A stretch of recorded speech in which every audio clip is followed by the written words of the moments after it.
Hello, everybody. Welcome to the next stream. Oh, Friday, huh? On the one hand, I always enjoy the fact that when Friday comes, it means I've got like less to do, but I always somehow still have a lot anyway. And Lord knows my weekends aren't any easier, so kind of like a mixed blessing. But we'll deal with it. We're gonna have some fun tonight. I'm just gonna do some chatting, some basic conversation, some DuoLingo maybe. I was originally thinking about doing GeoGuessr because I've seen a lot of people doing that, but when I checked it out, I've actually played the free version a couple times, but I didn't realize that there was a 5-minute limit for every 15 minutes. So I'm like, well, and I'm really not interested in actually paying for more subscriptions, which I'm kind of tired of paying for subscriptions. But I probably will end up buckling and doing at some point. Oh man. So hope everybody's doing good. Just pour myself a glass of Seikyo and tip it back here. Kanpai.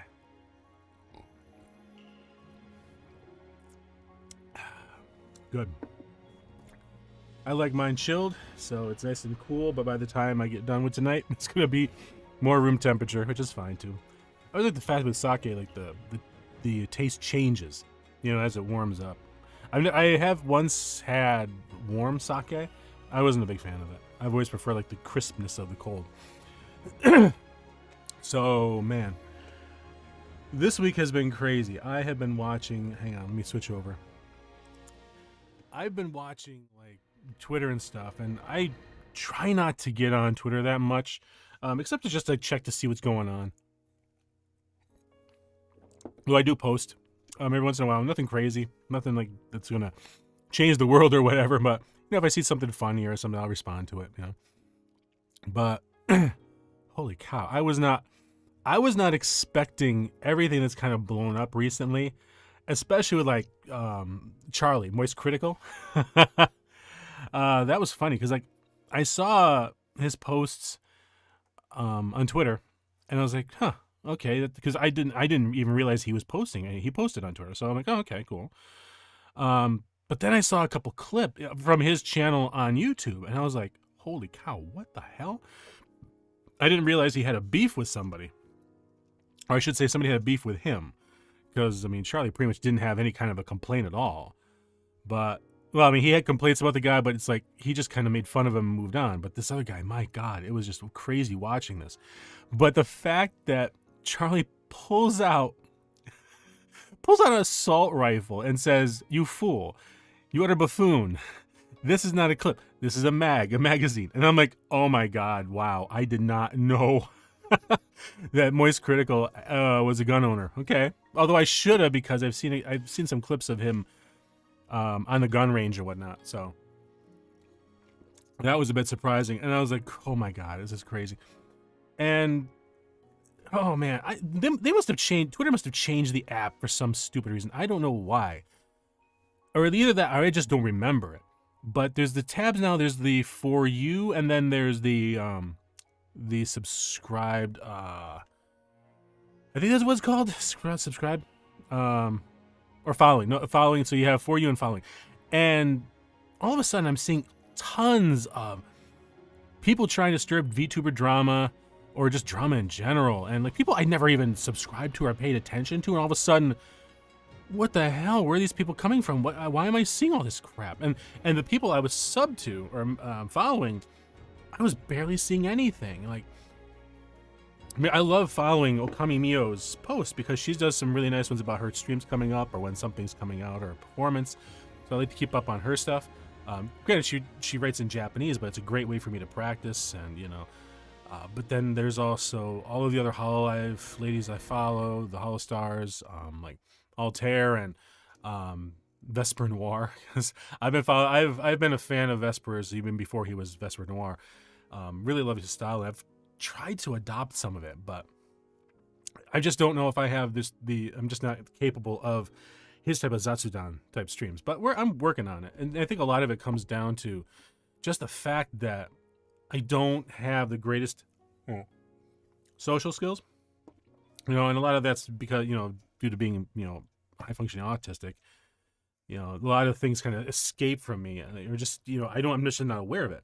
I was just, when I was in high school, I was used to joke that I had, my antenna was broken. I was used to say, and in a way it actually, and ironically enough, it actually was.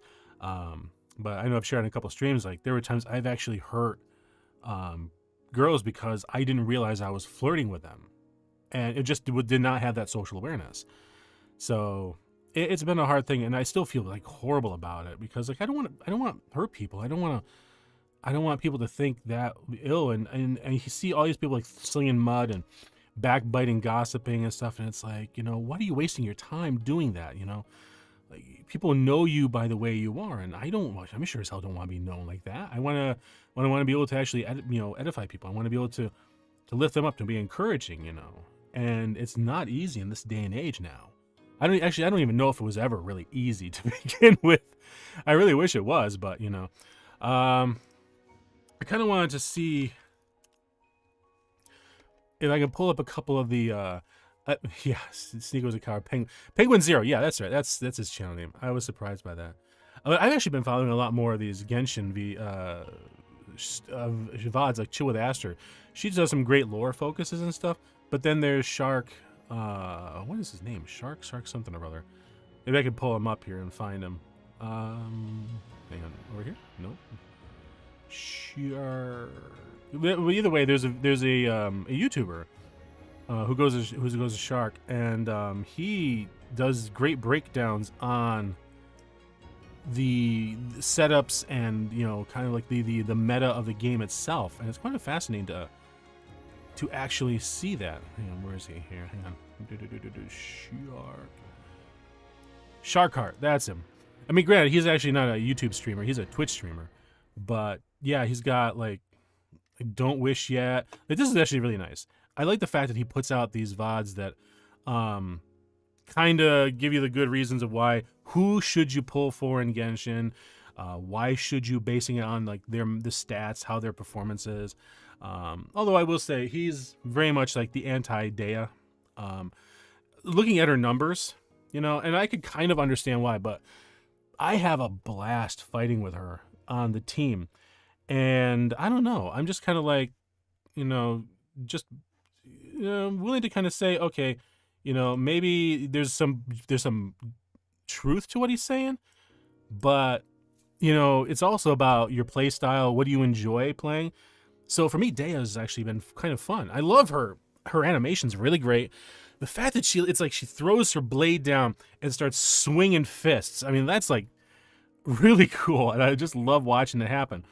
And the fact that she does, knock back the enemy, I actually I've adapted to that kind of fighting, because in many cases there have been times like I would rather use the environment to my advantage. Like I'll knock enemies off the edge of the cliff. Sure, it means I'm probably not going to get the upgrade materials, but I've oddly found that I think, at least it looks like, they reappear like right next to where the enemy fell. So if a Hilichurl gets flung off an edge and he dies on impact, from what I've seen, it looks like they pop up next to you. So I'm like, oh, that's cool. Maybe it is, maybe it's not the case, but it certainly feels like that. Hey, Empty, welcome, man. Thanks for joining me. It's fun, no worries. Yeah, exactly. You play the game however you want. I think I said on one of the other streams, the last Genshin stream, I'm not a meta player. I do like to see how people build them, and to see what would be the best way to, what artifacts and weapons work for certain players, characters. Just because I'm just not up on all that data and stuff. But I'll tell you, there is actually another person too. Let me see if I can find.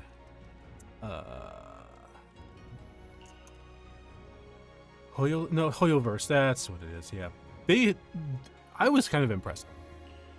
Being a graphic designer, I am. That's not what I wanted. That's not what I wanted. Was a Hoyolab? Hoyolab? Yeah, there we go. Oh my god, so many Hoyo things every time. I keep forgetting. Although I will say, finding out that there was an app for this and being able to do my check-ins, like that was such a saver. Like, oh my god, I'm now getting used to seeing my little Primos. Let me see. Oh, am I not signed in? No, I'm not. Oh, yeah, no, I am. Okay. Already did. Okay, cool. Yeah. Oh, 20 primos. Nice. What I was going to show, I started kind of looking through like the fan art and the guides and stuff like that. And there was one person that I was really impressed, and I want to show them off because they did such a good job. Metasmore for the Abyssal Dungeon. True enough. True. I gotta admit, I was like sucking at the Abyssal for the longest time, and I could not get Kole for the life of me. It was driving me nuts. I just kept getting beaten at like 4-3, I think it was. I couldn't pass it. Ironically enough, I think it was actually when I put Dea in there. And also I leveled up Yai Miko's as far as I could. I leveled up her talents. And then I was finally able to break through. And I think I'm on where. Oh, this actually tells me what I'm at. Actually, no, I was looking for somebody else first. Hang on. I do this every time. I'm not used to the app, so it's kind of like. Okay, here we go. Likes, comments. Okay, Cozy Teaks. Yeah. As a graphic designer, I love and appreciate when people put the effort into it, and she does these guides. So I've started looking at these too. So I got like Shark Heart, but let me show you this. This is like, wait, no, she just did one for Dea. Or was it? No, Shinha. I think, yeah. So she designs this whole thing, and I'm like, this is really well done. The cover she creates covers, even a fake UPC code. Like really well done design work. And then she covers like the best weapons, the pros and cons of the character, artifacts to use, talents, and level up. So it's like she goes through all of these things, and I was like, this is really well done. This is damn good, you know? Like I can appreciate when somebody puts the effort in. Like Anshin, she calls this Anshin, and the cool thing is she actually explains what Anshin means. Hang on. There's right. So Anshin is a Japanese term that can be translated as peace of mind or inner peace. It describes a state of mental and emotional well-being that comes from being content with life. In this magazine, we'll cover different builds and techniques for each character. Like that's her design style, and I appreciate that. That's really well done. And the cool thing was she's actually really open to like feedback and stuff. So like there was one I commented, and I was really impressed with her work. And what did I say? Hang on, let me see. Oh yeah, which one? The original post. I want to see which one I posted to. There was, oh, it was this one here. Yeah, okay. So this was actually this one. So where was I? So I actually kind of like one of the couple things I had a suggestion on, and I'm not figuring where it is. One of the pages that she did. When you get more to the end, like okay, that's not bad. Oh, nope. Where is it? Like this right here is kind of like a big, is this free? Yeah, it's free. Like that's the cool part. Like she just does this because she wants to, and she contributes to the community, and she's clearly a designer. So I'm like, dude, this is freaking wow. You did a great job, man.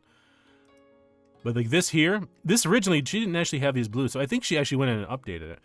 But one of my suggestions was trying to format, kind of work on visual hierarchy, as it's called. So like if you do, I don't know if you have any experience with HTML, but you have your headline H1, H2, H3, H4 tags, that kind of tells the browser the importance of each line of copy on the page. Same thing applies to print. And I really want to find my comment because like it was, I always try whenever I say something, I want to contribute. So I'm like, I kind of preface, I've been a designer since '99. I said, the only place I might make a suggestion on the talents page is even though there's a differentiation between headers, subheads, and body copy, the page could use a little more white space to break up the sections. Perhaps reducing the font size or leading and adding more margins would give the eye a place to rest. As it's a lot of text to look at, so a place to let the eye rest could help. Aside from that, it's beautifully well done. I was like, yeah, totally impressive. So I always try to give, constructive feedback, like, actually something to help the person learn, not to say that my advice is 100% correct, but I just want to, if I see something I think can help, So this is her about, what's her name? Ayaka. And I didn't even know who Ayaka was until I finally got to the, started doing the Archon quest for Inazuma. Where's the image? It's not. Oh, the browser's not loading it.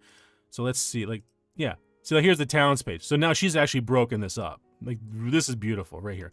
Clear white space. Like, I'm like, oh, that's awesome. And it's so much easier for me to read it because, like, if we go back to the Shenhe talents page, I mean, it's still not bad, but like, you have all of this on one. It's like a big wall of text. So it's really well done. And you know, the mark of a good designer is taking what somebody suggests, maybe looking at it and deciding, and if it works, great. If not, no problem. I wouldn't have been upset at all. She's done a tremendous job, and the fact it's free, and let me see, how many has she got? Does she have a collections? Like, not just the posts? Here we go. She's even done, which is really cool, silk flower collection roots, which is really kind of cool. Hang on, I got a notification here. What's that? Okay, nope, nothing. Just a system notification. Okay. But like, how many does she have? Does it say? 6 posts.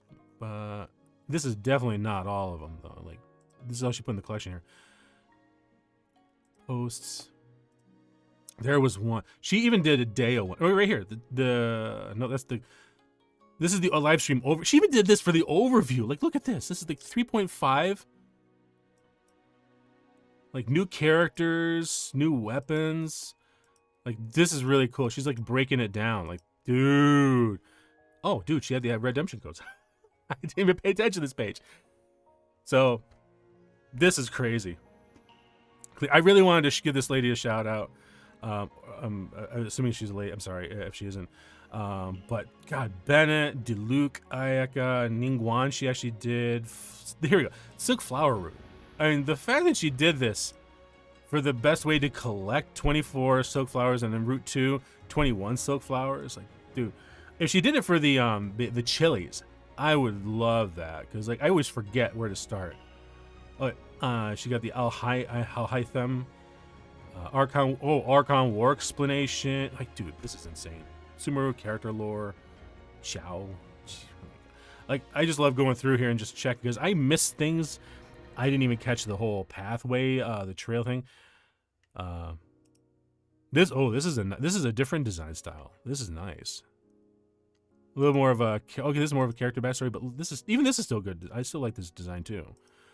I'm glad she went to the 8.5 by 11, the letter style format. But the square, like, I could imagine this being on an accordion fold, you know, where it opens up, it's all folded together, and like, this is your cover, and then this is the inside, and this would really work well. It's like in a CD, like in the old days, like a CD case, you know, having like, I don't know, character art or something like that. But this is really cool. So I just wanted to geek out for a little bit because I'm always impressed when I see somebody, you know, put that much effort into something that they're just posting for free and for people to use. So awesome right there. Shark Heart's really cool. He does some shorts, but this right here, I do like the fact he puts out these, like, 13 hours ago, he did this one about the good banners coming up, you know, what you should do and you shouldn't. And he also does account reviews. Now, he's on Twitch. He's a Twitch streamer. But the cool thing is he actually says, like, if you jump into his Twitch and he would say, hey, can you review my characters? He'll do it.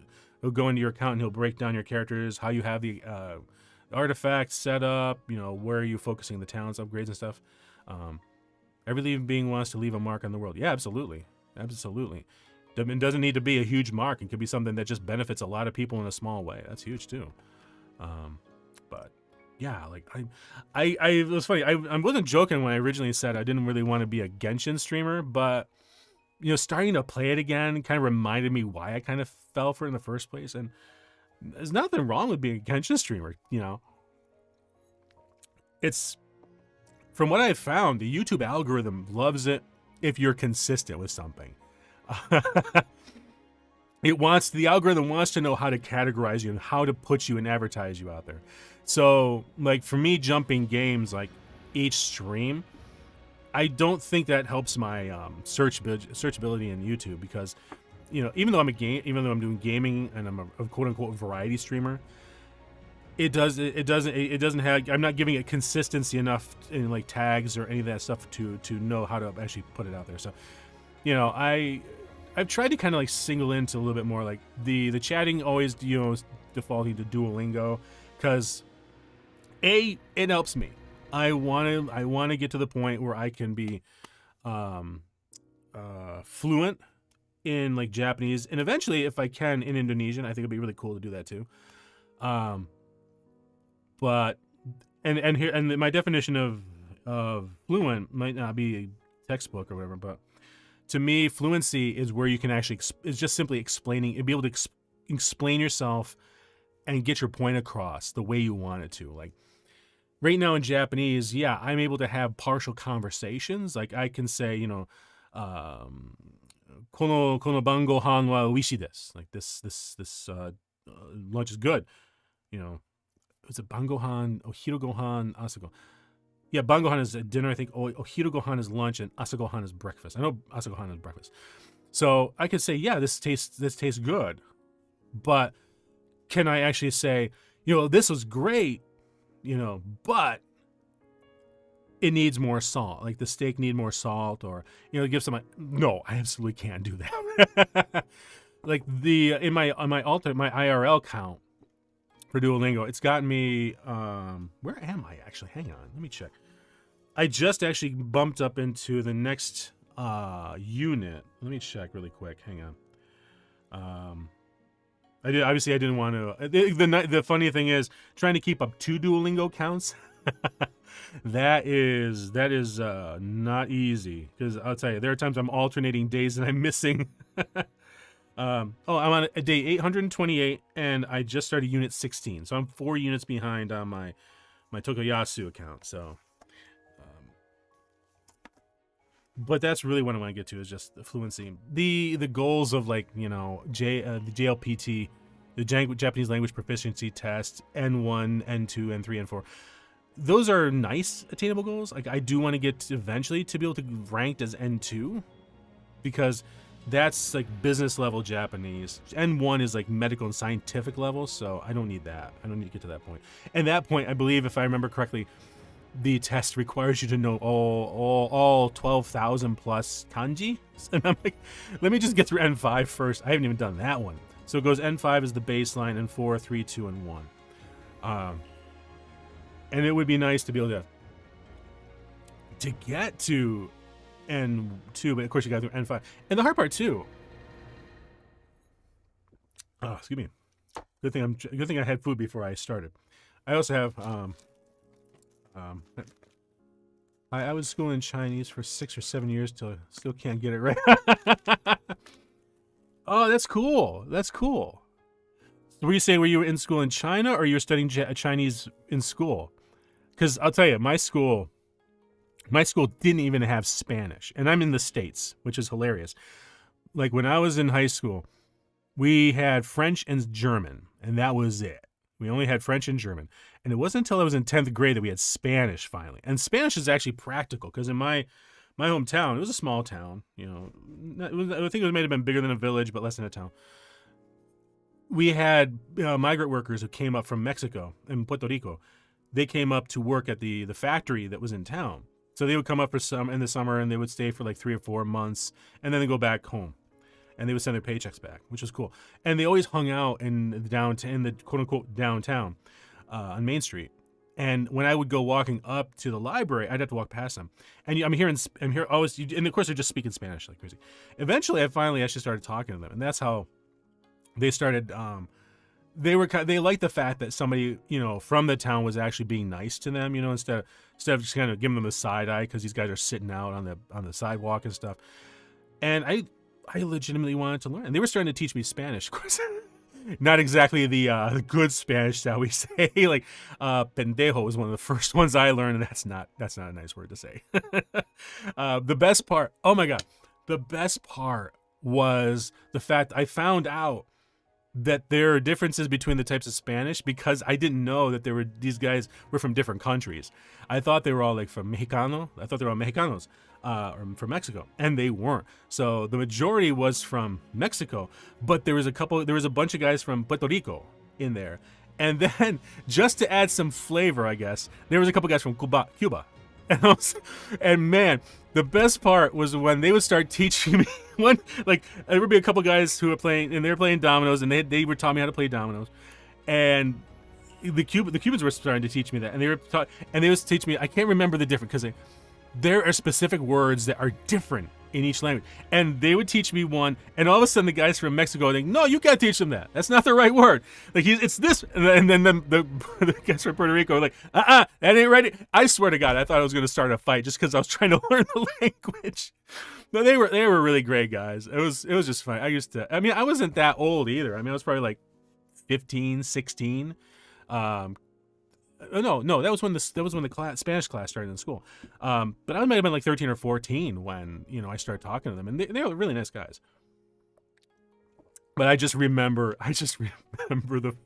the shouting matches that would break because they were all arguing over which was the right word that I should learn. I'm like, oh my God, I think that's probably why I have some blockages in my Spanish, because like there's words I'm like, I know I'm trying to say something, I'm like, I can't remember how to say this word, and I think, and then I'm like, maybe this is actually one where it's different in Mexicano versus Cubano versus Puerto Riqueño.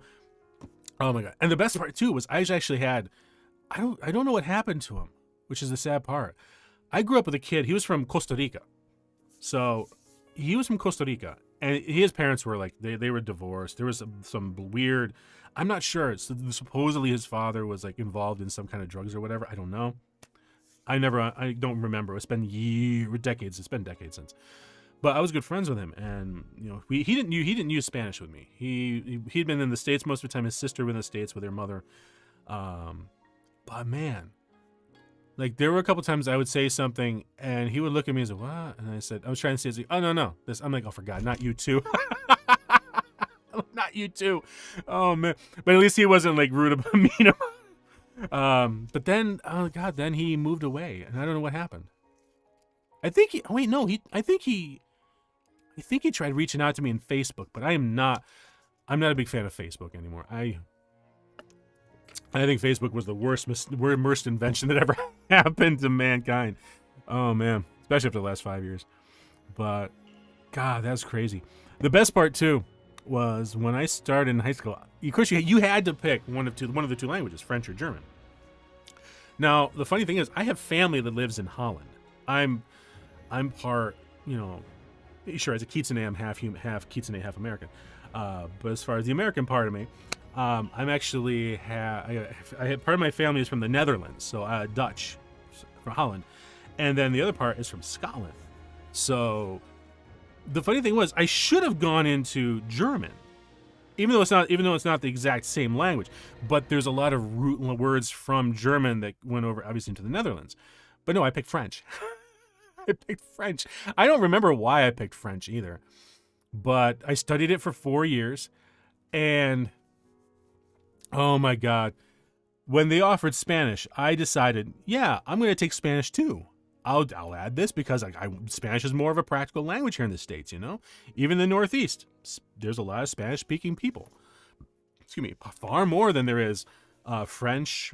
German would have actually. There's some good German communities. But no, I picked French. The only place that it could have worked was in Canada, in Quebec, French Canada. And oh my God, I don't know if I shared this once, but one time in my life, I tried using French, and I got ripped apart for it. Oh my goodness gracious! And we were doing our French class was taking a trip to Montreal, and we wound our way up through Niagara Falls. We went through obviously Toronto and all this stuff, and we got to what was the first city I went to?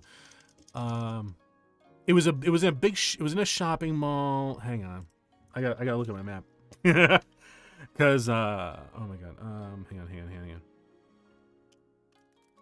Canada, Lake Ontario. Let me see if I can get a map here. Maps. There we go. So let me see. So going from Niagara Falls, that must have been Toronto. I could have sworn it wasn't Oshawa, it wasn't Kingston, and it wasn't Ottawa. Yeah, because we were heading up to Montreal. So yeah, it would have had to been Toronto. So somewhere there was a mall somewhere in Toronto. Because the funny thing is, I remember getting when we were at that mall, I picked up a French version of Dungeons and Dragons First Edition rules, the red box. Of course, the whole thing was written in French. I don't know why I did it, but I ended up spending money on it. I still have, I think. I'd have to look to see if I can find it.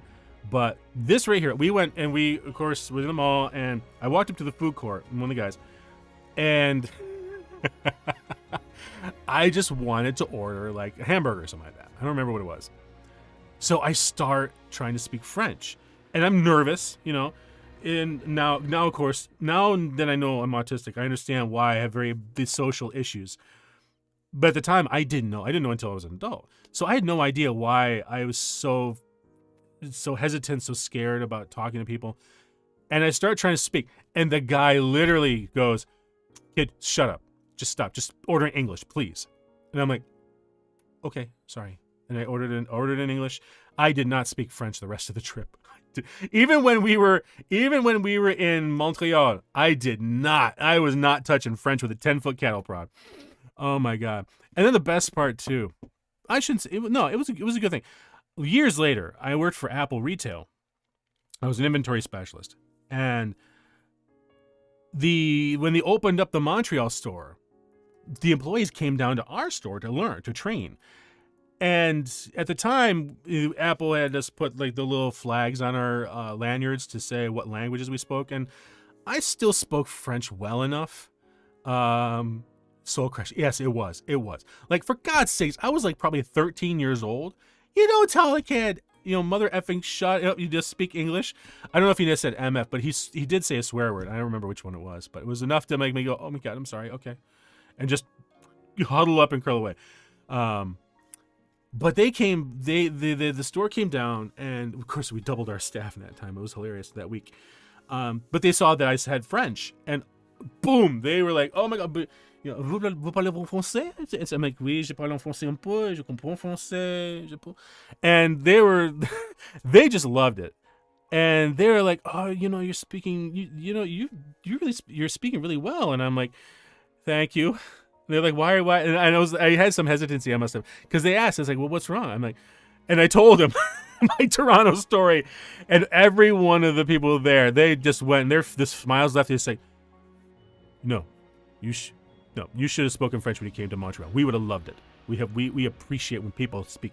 So like I have learned that, and they said it's because Toronto, well, again, completely different city, and you're talking Quebecois, so they're like, "Yeah, these guys, they're too cold. They're jerks down there in Toronto," and but they said, they appreciate it, and I learned that when you go like if I was to go to Japan and speak Japanese, you get the Nihongo Jozu. You speak, your Japanese is really good, and of course you're supposed to respond back something along the lines of Jozu de wa arimasen. It's not really good, or "I'm learning Japanese," something like that. But I have, from the times I've spoken to people who are like from Germany, from Brazil, from Italy, like I actually do recording, not often anymore. But there were times where I actually doing it with a production studio in Italy, Milan. I still to this day don't understand how they got my name, but well.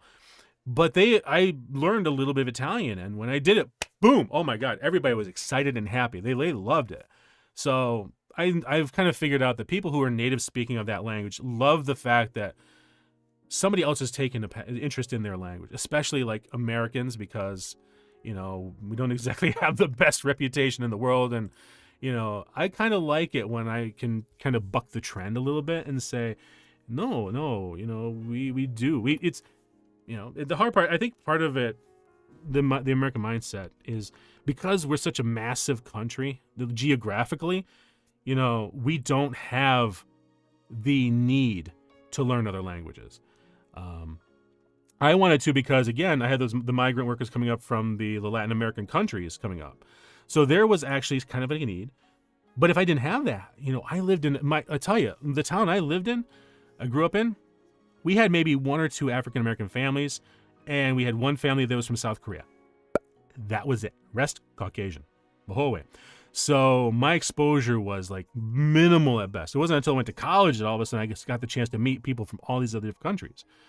And, but I think that's part of the one of the reasons why Americans in general, and I'm just speaking in general, just tend to not care enough, because if we lived in Germany or France or Italy or Luxembourg or Switzerland or the Netherlands or any of those any country in Europe, Spain, Portugal, you could get on a train and 3 hours later you're in a completely different country. I could get on a train here in the States. I could go 2 days and I'm still in the same country. I could get on one of the transcontinentals, like on Amtrak, right across. 2-3 days later, I'm still in the States. Now, I mean, granted, if I go north or south, then I have more of a chance of getting into either Mexico or into Canada. But again, that's like a dedicated vacation.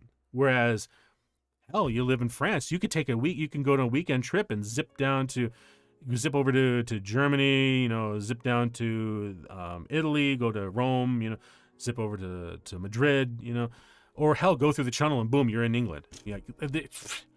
You have so many opportunities. That's why I don't think it's shocking when I meet somebody from Europe they could boom, 5 or 6 different languages. And it's impressive. Because I'll say, being in your mid 40s, and I don't know if autism has anything to do with it. I don't know if it does. I don't want it. I hate it because my parents always tried to make sure that it wasn't an excuse, and I try not to make an excuse. It's just learning that I had it, answered a lot of questions.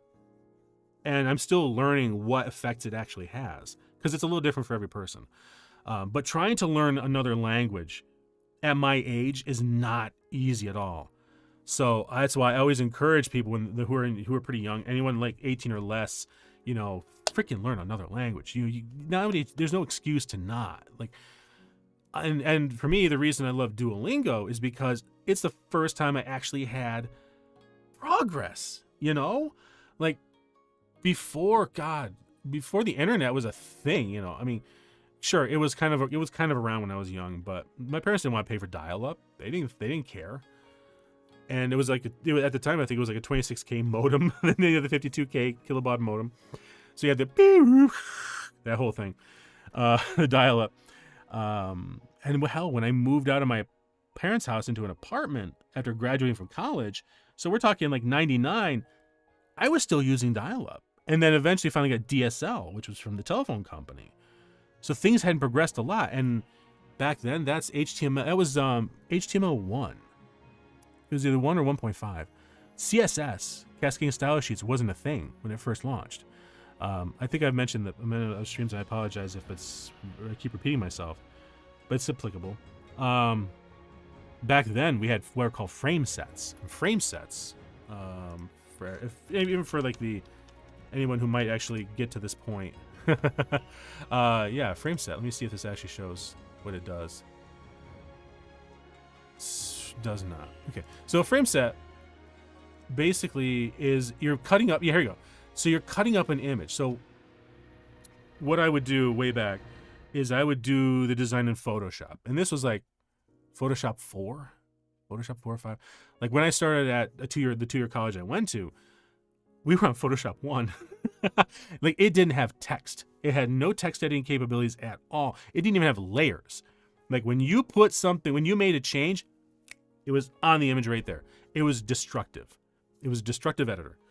So you better know what you're doing. So it was more of like a paint program, but no layers, no undos. Boom. I think it might have one undo, and that was it. It didn't have the historical undos like it does now. And it wasn't until, God, my second year there that text finally was editable. Like by that point, text had been added. But again, the moment you hit return or you hit them, it's seared it onto the image. And when they added layers for that, holy cow, it was like the heavens opened up, and we were all like, "Oh my God, it's not destructive. We can actually edit it fine." And yeah, it was weird, but but back then you didn't have the ability to actually define what font the browser should display, what the font size, leading, or any of the color, any of that stuff. So CSS wasn't a thing. So you would use frame sets to basically, you would slice up be over. So I would do this, at the time it was like 640 by 480 was a big size. And I would take an image, I would design the whole site in, I really wish I could actually find some of my old stuff. That would be crazy to pull out. Oh my God. If I could do that, that would be a cool stream. Kind of showing what it was like. But you would take, like this here's pretty simple. Like when I did it, people were shocked by how insane I was slicing.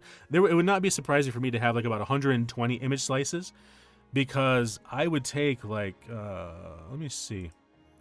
Like let's say this here, where'd it go? There we go. This right here, let's say I was gonna slice this up. I'd slice these images here, one column. I would slice the space in between.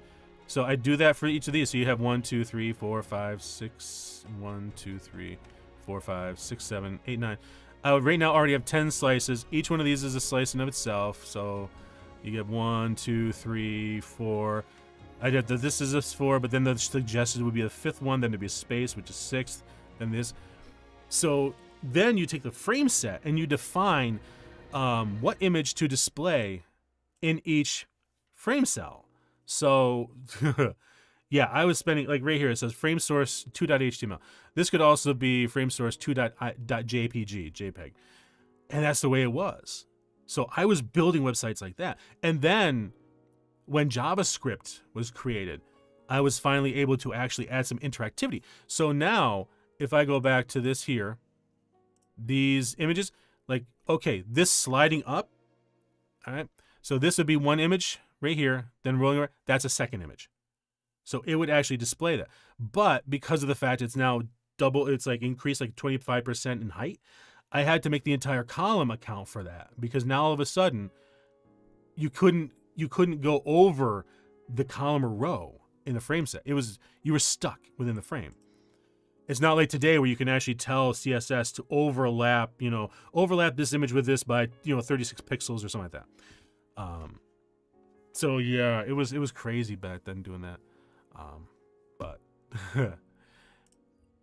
yeah, it wasn't until college that I had exposure to all these different cultures and stuff like that. And I really wish I had actually taken the opportunity to learn some more languages. I mean, the one girl I met and kind of dated from Osaka, she was about the closest I started to learn anything of Japanese. I knew only at the time when I met her, and it was kind of like how I broke the ice. I still remember, it was hilarious. She was pissed off at me at first, because I'll tell you what happened. So she was in my corporate identity class, and there was another guy. I don't know if he was necessarily from Osaka or if he was from another part of Japan. I never really got to know him very well. I don't even remember his name, but she was nice, and I figured I'd get to know her a little better. And it took me a whole hell of a lot of working up to get up to the point to come up and talk to her. But I finally, at the end of the class, she was packing her stuff into her bag, and I walk up behind her. I kept like about 2 feet back. I was like, trying to keep respectful, and I said, God, what do I call her? I don't want to use her name. Okay. I said, Mariko-san. I said, hajimemashite. I said, Mariko-san. And she's like, hi, and she started turning. And she turned, and she saw it. I was standing there, and she was just froze for a moment. I said, gomenasai. Hajimemashite. Boku no namae wa Tokuyasu Dex desu. Genki desu ka?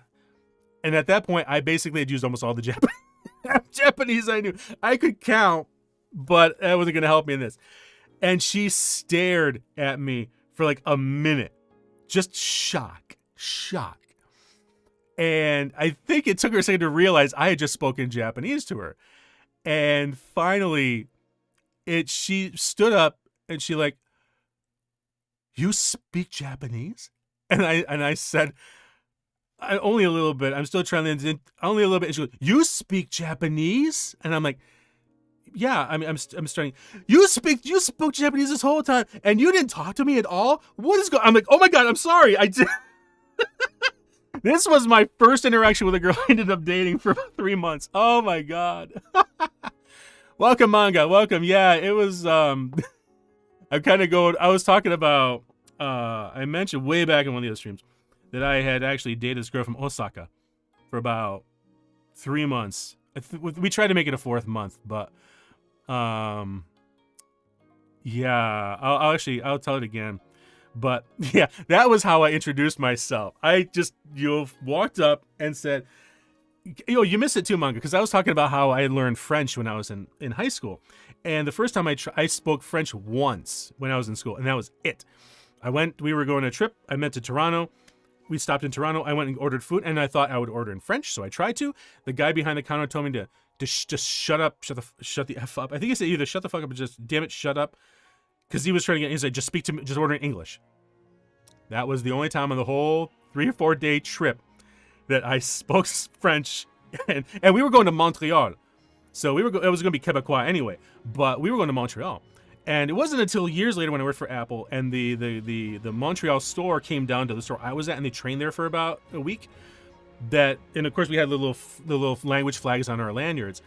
And they saw mine was French, and they're like, oh, je parle français un peu? Je parle en français? I said, oui, je parle en français un peu. Je comprends français, je écrivais, and they're like, oh, bien. And they were like really positive, and I told them the story, and it wasn't everybody from their store, but they were kind of excited that somebody in that store could speak French, because I'm not surprised, even though they speak English fluently. Obviously, they're bilingual anyway.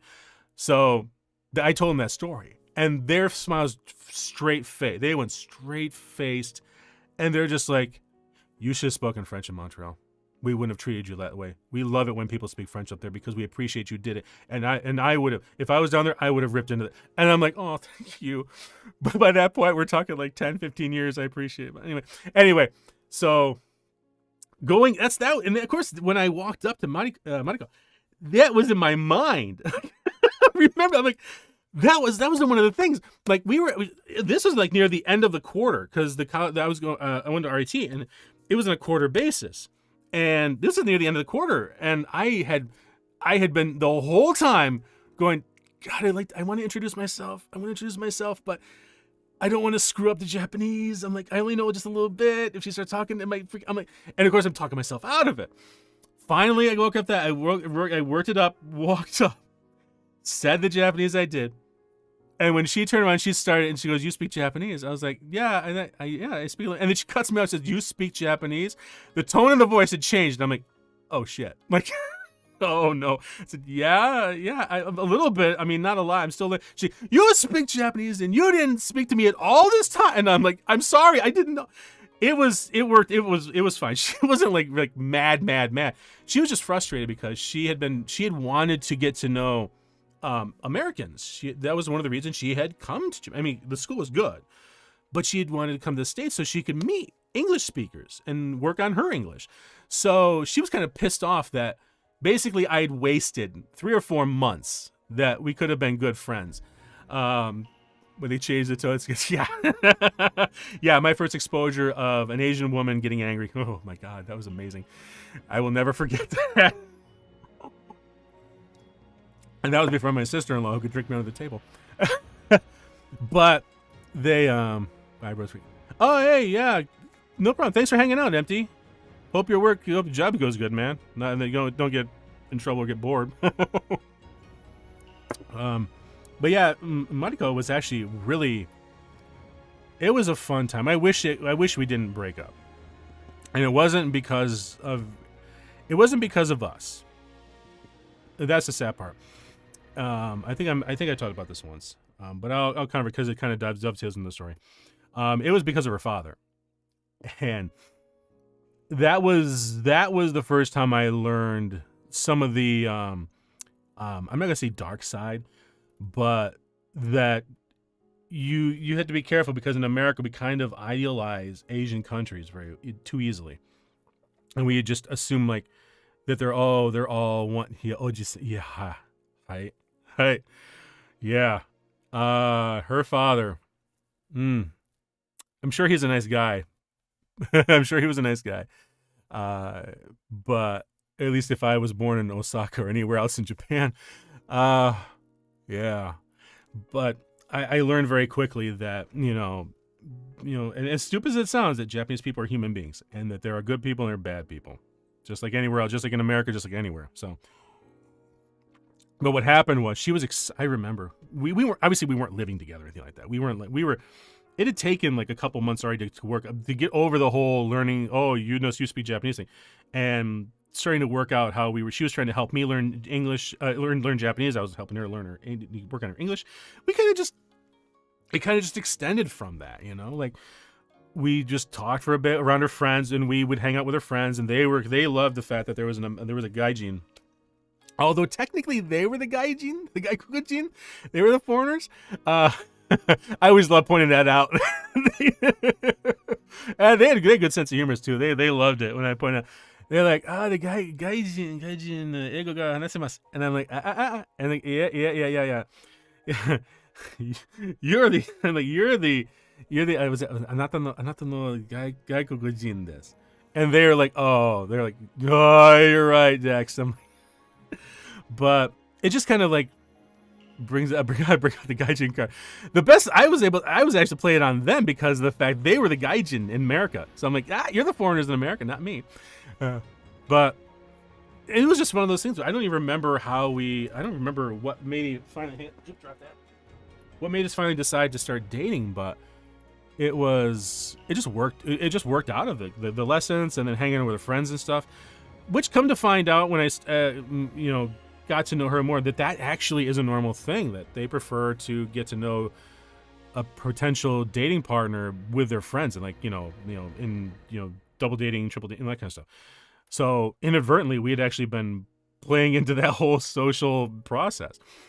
And there was just one point, I think it was just one point where we just kind of were sitting talking, and we were eating pizza. I think it was in the commissary. I think it was in the college commissary. Because the college I went to had it had the main cafeteria, but it also had this quote unquote club. It was a smaller place you can get, but they actually served alcohol. At the time, they served alcohol before the campus went dry, like a dry campus.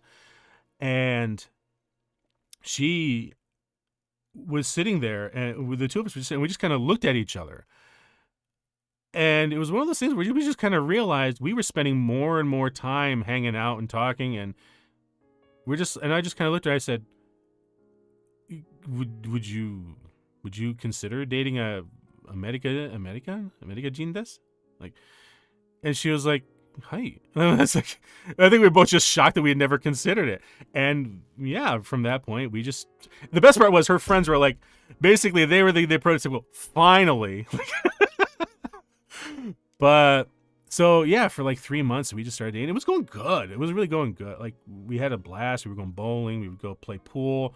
We would go, like, there was a couple of places where they had some sakura trees. We would enjoy that around the time because she wasn't able to get back to Japan all the time. And eventually, we started, and we were, granted, it was 3 months, and we were trying, and we were still in college. This was like senior year college.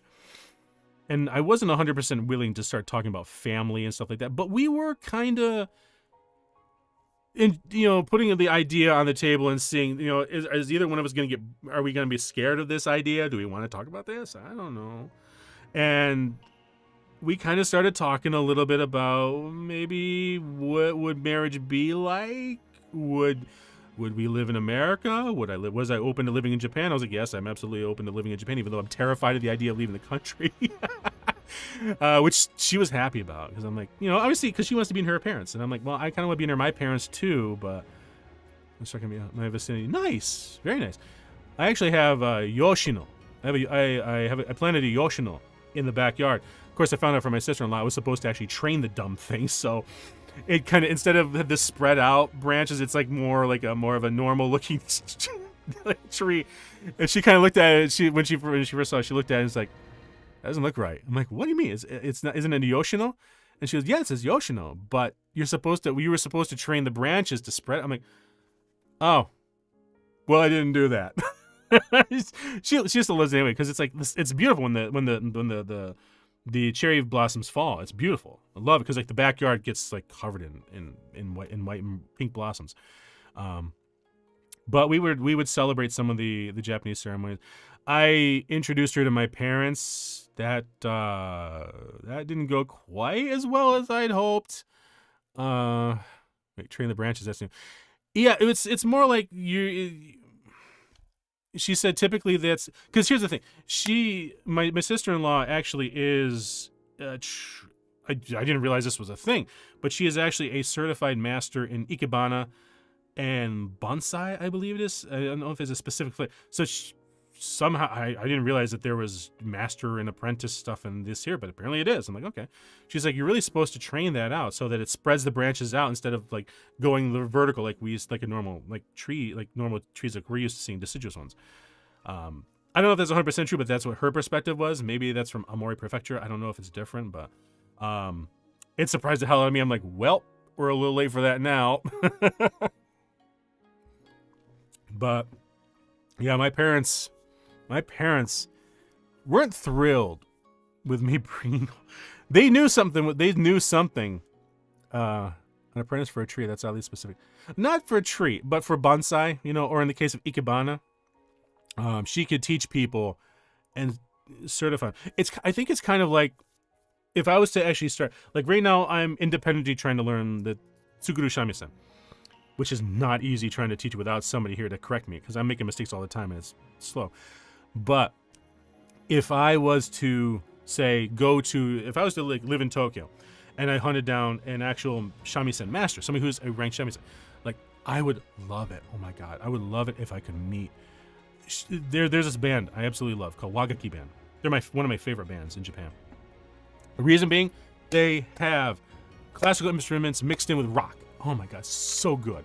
Here, I'll show it. I don't think I can play it because, holy cow, Japanese copyright is terrifying, and I'm not gonna expose myself to that again. But oh hey, I'm live. Look at that. Yeah, here we go, Wagaki Band. They've got. Yeah, oh, here we go. This here, I have a little bit of a crush on her. This,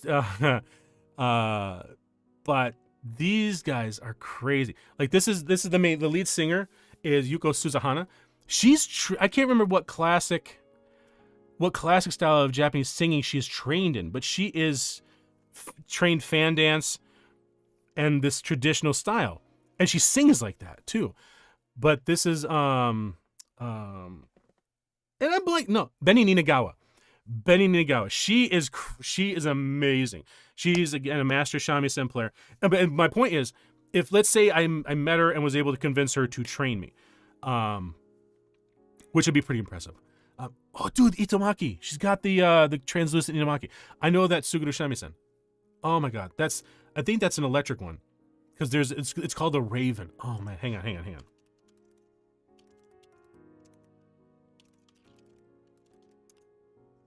Yeah.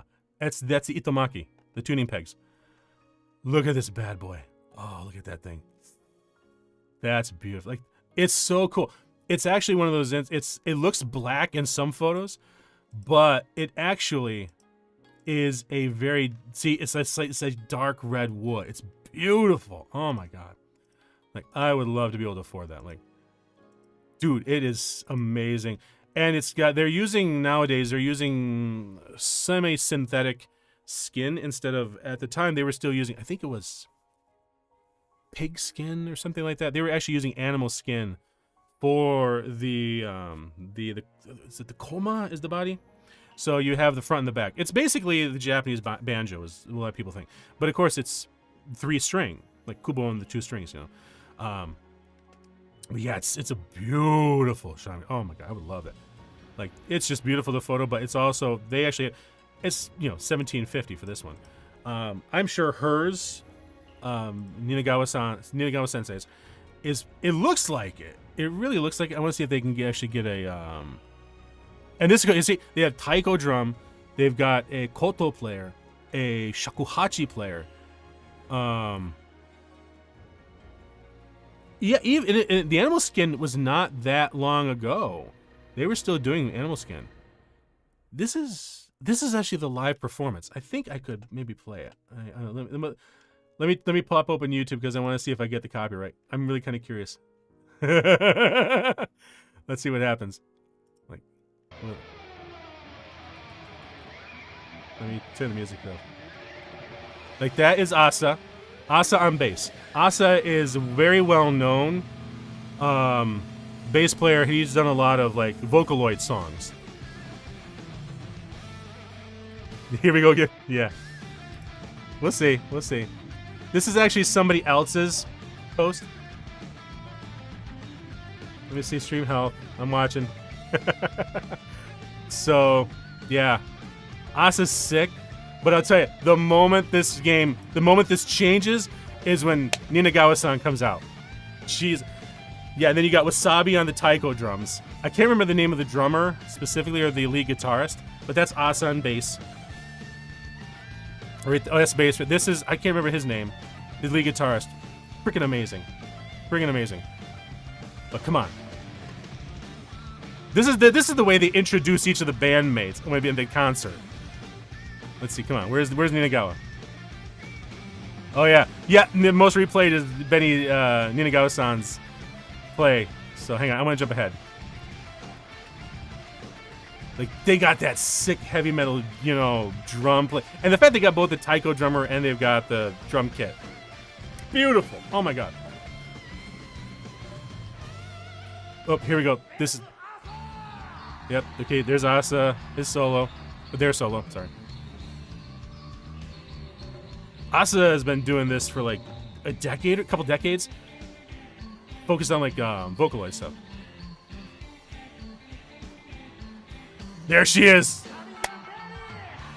Oh. Listen to that. That's like... The moment she comes out and plants her boot on the stage monitor, you know she's gonna light fire. Oh my god. Dude. And she's just serious as hell. Like, she is actually a ranked master in Suguru Shamisen. She could teach, but she tours like nowadays. I don't know if she would actually have the time. But oh my god, I love her style. Amazing.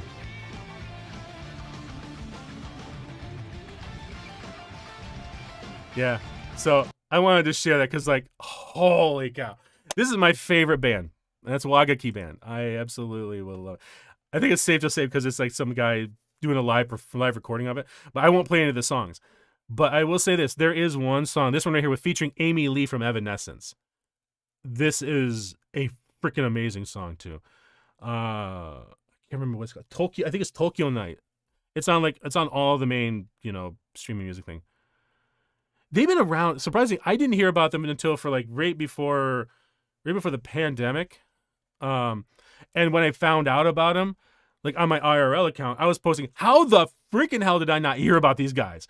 Like, I am obsessed with traditional Japanese music. Like, I'll say this, the best part was my sister-in-law wanted to know what kind of Japanese music I love. And I said, well, I do like, a lot of pop, J-pop. And we talked about like, oh god, what is her name? Did Simple and Clean, Utari Hikaru. Like I listened to Utari Hikaru. I listened to, oh god, what is her name? Oguromaki. There's another one who did the actual music for Azure Lane. That's I can't remember. There's a few of them I listened to. But the best part was I was getting ready to leave. I was in my car and and of course my phone Bluetooth connects and starts playing music. And she stopped. She said, "What is that?" And I said, "Oh, it's what I'm listening to right now." And I showed her. It was like traditional. We were talking like, so it wasn't like Wagaki Band, but it was like Suguru Shamisen. It was like Tsuguru o Harabushi, which is like a classical Aomori Prefecture song that you play in shamisen. And it was a specific musician. I can't remember which one it was, performer, I should say. And she started chuckling. I'm like, what? And she's like, you listen to the same music my parents listened to. I'm like, God damn, seriously? Like, I'm sorry, I like traditional classics. Like, the good thing I wasn't playing any of the no music, but yeah, Wagaki Band, 100% bangers, every one of them. Their music videos are great too. Yuko Suzahana. I want to see what she is. Suzahana. There she is. Yuko Suzahana. She is trained. I want to see what is she? Composer, poet, best known leader of the Wagaki Band. She is Tokyo College of Music. She plays piano too. There's God, I want to know the specific because there's a specific style she's trained in. Age of 3, studying class piano, studying Shigen and Kenshibu, Ibaraki Prefecture, co-founder of the band Hanafugetsu and the shakuhachi player Daisuke Kaminaga and koto player. So I think Daisuke Kaminaga-san and Ibukuro-san are actually in Magaki band.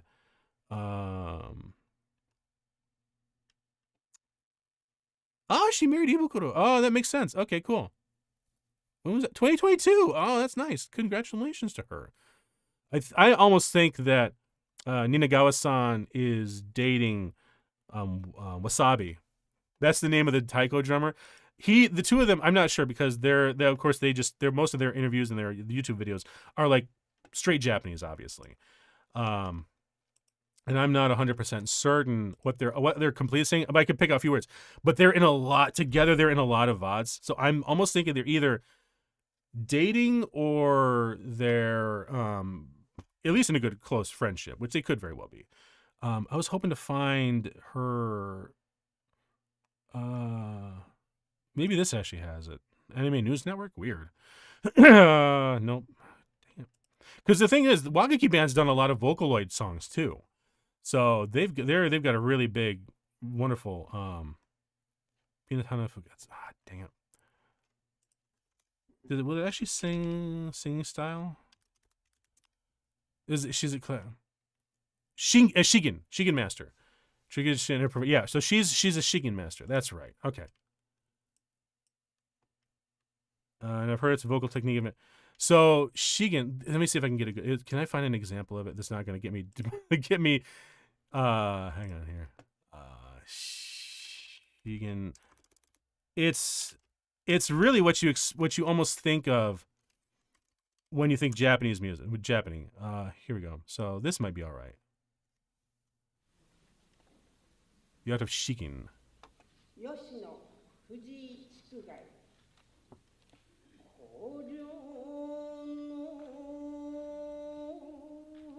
So like this is really prototypical Japanese singing. I love it.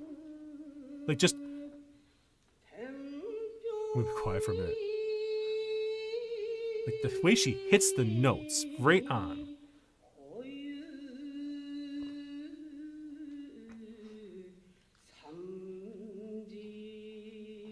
And she's just reading a poem. So that's Shigen, and that's how she sings in Wagima. But you fuse that with the rock style of the band. It's beautiful. I'd absolutely play it if I could without getting hit with copyright. But yeah. So that's Wagaki band. There's another, I want to say there was another group that I listened to, and I'm blanking on it. Nobody there, nobody. There is another group of shamisen player, and their lessons are what I'm actually studying right now, and they go by the group Kiki shamisen. That's it right there. So it's a duo, and the cool thing is like they the guy that does the photography video for them, he actually is Tokyo Lens, and he kind of, I guess, I don't know if he fully manages them or what. But Tokyo Lens plays the Tsuguru shamisen as well, and so he met them. He saw them playing in like Tokyo Park or something like that. And he's like, "Can I just listen?" And they were like, "Yeah." And he listened to them and he talked to them a bit, and they ended up starting working together. And let me see, but they play really like I wouldn't say necessarily traditional, but they do come up with their own compositions, but they do play like Tsuguru Oharabushi, Tsuguru Jonkarabushi, which is like a lot of classical Omori Prefecture. Because again, the Tsuguru shamisen itself comes from Omori Prefecture, specifically the city of Tsuguru. So a lot of that stuff, the shamisen itself is designed to be played aggressively. Like you saw Ninagawa-san in the video. That's the way you play. It's basically the rock guitar of the shamisen, because there's three types of shamisen. There's the Tsuguru shamisen.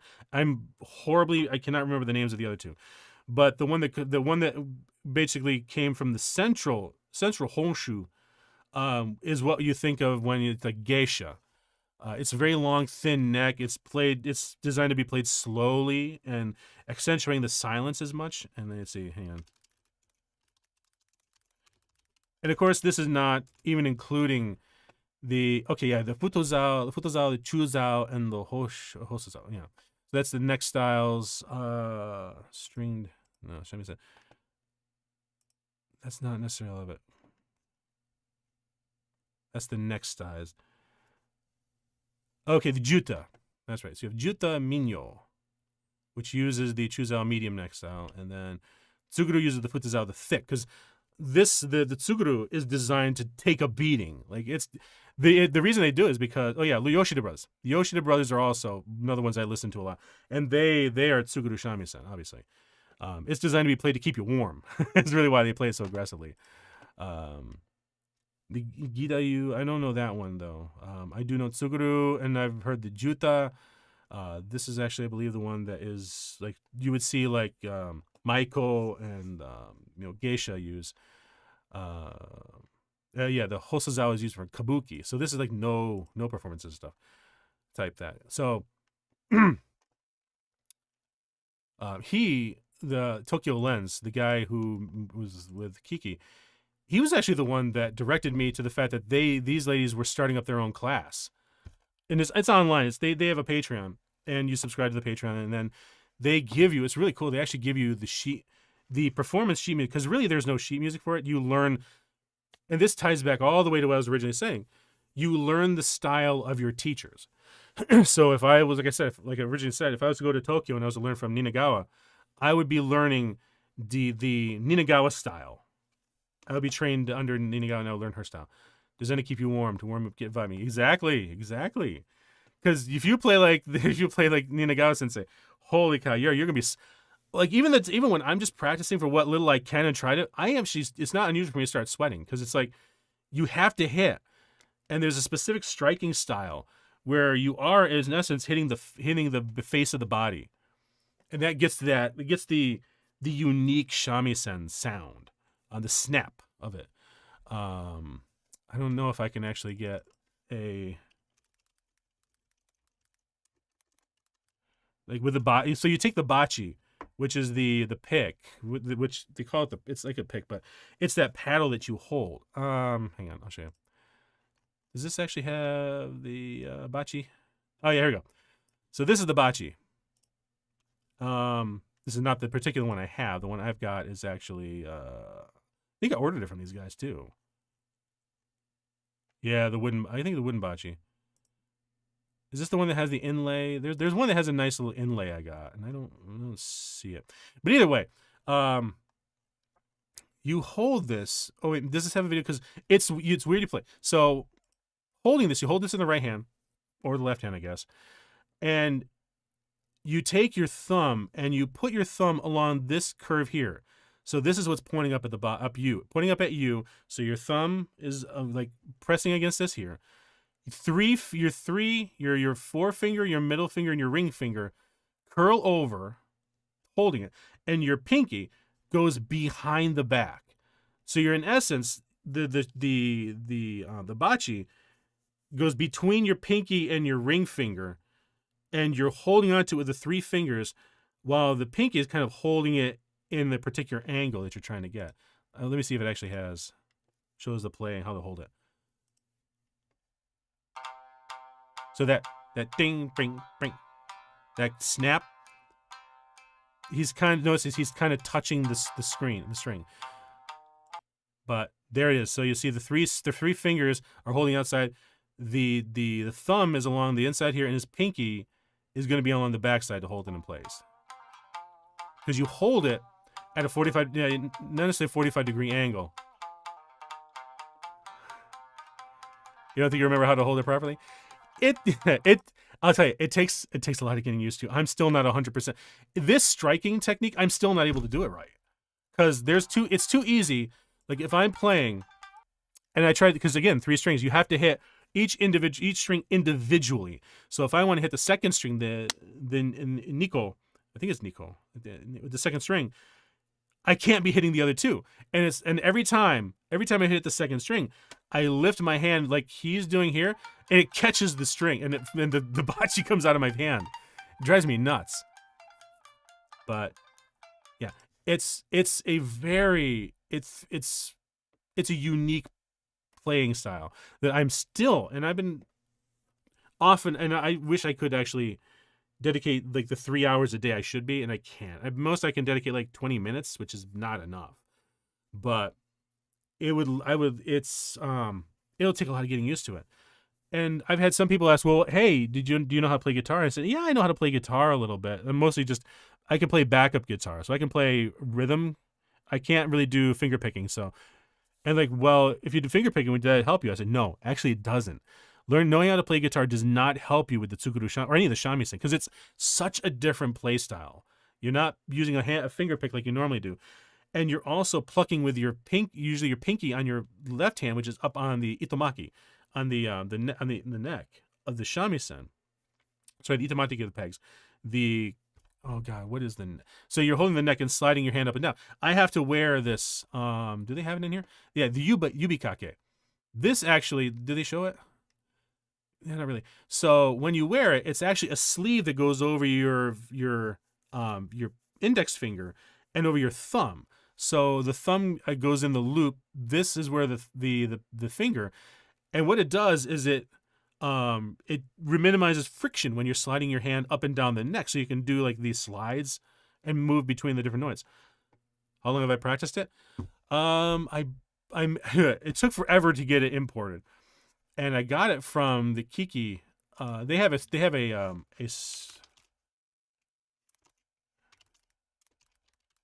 hang on, they have a kit. Yeah, there we go. The shamisen box. Which is cute. I wish I could show it. It came with a little booklet that actually says we are shamily. I'm like, oh, that's so goofy. Like, so this is actually the shamisen I've got. This is a practice shamisen. It was only like a couple $100, but the cool thing was it came with this bachi. It was too small for me. I actually had to get into it, and I bought this during the pandemic, and this was when the States were having the worst cargo freight issues, So it apparently it shipped Japanese post and was shipped over here, and it was stuck in somewhere in San Francisco or whatever. It's stuck in the harbor, I guess. But then it was at least it was supposed to, but somehow it got rerouted, and it ended up going. I think when I tracked it, I went through the Suez. No, it went through the Suez Canal. I think It was the weirdest travel. Like, it was supposed to end up. Like, one time I looked at it, it said, "Oh, it's on the West Coast." I'm like, "Well, damn it!" But then when I looked at it again, all of a sudden it showed it was actually now going through past the Middle East through the Mediterranean. I'm like, "What the hell?" I'm like, but either way, it took like a good 4 or 5 months from the time I ordered it to get it. And that was 22. It was 22. Yeah, no, 21. That was in 2021. So I've been playing it for I would probably say a little over a year. But again, because I'm only putting 20, 30 minutes a day, I am barely making a scratch. And that's the thing that frustrates me the most. The other hard part, too, is... this is Tokyo Lens. This is the guy. I can't remember his actual name. But he's the guy on YouTube. He has his YouTube channel. He actually plays the shamisen himself. Tsukuru shamisen. Yeah, okay, so this was, $385 US. I think I actually got it for a little less than that. It's actually a pretty good kit. It comes with the extra strings. Like I said, I ended up having to buy a new bachi because it was way too small for my hand. It was way too small. The one I bought was the one I bought from Bachido here. And I wanna say it's this wooden bachi, but this one actually has an inlay option. I want to say. It should. Oh, maybe they stopped selling it. Oh, that sucks. Because it has this really beautiful inlay. Got big hands, my guy. Well, I have Western hands. That's what I say. But yeah, they said it was a small one, and it was okay. But it just kept flipping out of my hand. With this larger one, it stays in my hand a lot better. But again, I'm still hitting the second string every time I try to play the third or the first string. So it's annoying. It's really freaking annoying. Of course you can relate, man. Yeah. So yeah, that is by exposures to that. Well, the funny thing was I was telling about Mariko. Oh my God. how did I get onto the? I think it was like she took me Japanese, we started dating, and then somehow I got into the shamisen music. Oh, we were sharing love of music and stuff. Yeah, okay. So just to kind of wrap that story up. So Mariko and I, my parents weren't exactly thrilled with me dating a Japanese girl. They thankfully were really polite to her and stuff like that, but it was one of those things where they weren't thrilled with it, but it was thankfully it was like they weren't going to disown me or anything like that. Like, there was another guy I was starting to date, and they killed it pretty fast, which was a shame. But anyway, so Mariko and I, she kind of won them over a little bit. Like they kind of, after a couple of dinners together, they kind of warmed up to her a little bit. So they kind of saw that she had the best interests, and we cared about each other. So it was working. But then one day she comes to me and says, "Hey, Dex-san." Actually, no, she didn't even use the san. We just got to the point where we were just saying like Dex and Mariko, and she goes, "My parents are coming over," and I'm like, "Oh, really?" She's like, "Yeah, I want you to meet them." I'm like, "Do they know?" I'm like, "Do they know you're dating somebody?" And she's like, "Yes, they know I'm dating somebody." And I'm like, "Do they know I'm American?" And she's like, "I think so." I'm like, how do you? So she had told them, but here's the thing. Her father basically pretended he didn't hear that I was a American. So they came out, and the first day, of course, they were together. They hung out together, and she waited until the second day because they were staying for 3 days. Staying in the States they were staying for 5 days. They wanted to actually make a decent trip of it. So the second day, she wanted to, yeah, she had told them. That's the thing. Monica told them. She had told them. Her mother was okay with it. Her mother was okay. She just wanted to make sure that I cared about her and was actually going to take care of her. And, approach it was like, what do you do for a living? It didn't help that I was also kind of an actor. So like, that's like, I said, well, I already have a full-time job right now. I'm doing this. And she's like, oh, okay. And I said, well, I'm going to graphic design, and, explained it. She's like, how much does that pay? I'm like, oh, wow, we're doing this here. Okay. And I explained it can make upwards of, like at the time it can make upwards of 50, 60K. And she's like, oh, that's good. Okay. I'm like, US dollars? I said, yes, US dollars. That was in a little bit later when her father and we met, and we had met at a restaurant. We had met it was a Ruby Tuesdays, before that one closed up. Speaking things through. Yeah. I don't want to I'm kind of jumping a little bit. I gotta be careful. So she tells me her parents are coming. I said, do they know about me? Yes, I told them. Okay. And of course I'm getting nervous because I'm like, I have no idea. Because I said, do they speak English? And she's like, a little bit. She said they speak a little bit of English. But my dad, but then there was when she actually, the restaurant takes you back. It was actually good. The salad bar was really good. But she's like, my dad doesn't really like English that much, but I think he'll be all right. Of course, already alarm bells are going off my head. I'm like, oh, snap, this is not good. But but of course, I at the time had that American mindset. Oh, the Japanese people are really polite. They're really wonderful. They're, Mariko had certainly, and her friends had certainly kind of reinforced that. They were, granted, yeah, I was dating Mariko at the time. So it's like, that's kind of like changes the perspective a little bit. So the first day they were there, she hung with them. She took them around. Apparently, from what I understood, they didn't say one thing about me, and she didn't bring it up. The second day, she had arranged to meet me at Ruby Tuesdays for lunch, and she was going to bring her parents there just to give us some, American food. And I stood there, and I was like, "You got nice, friendly Japanese people, and then you got that side." Yeah.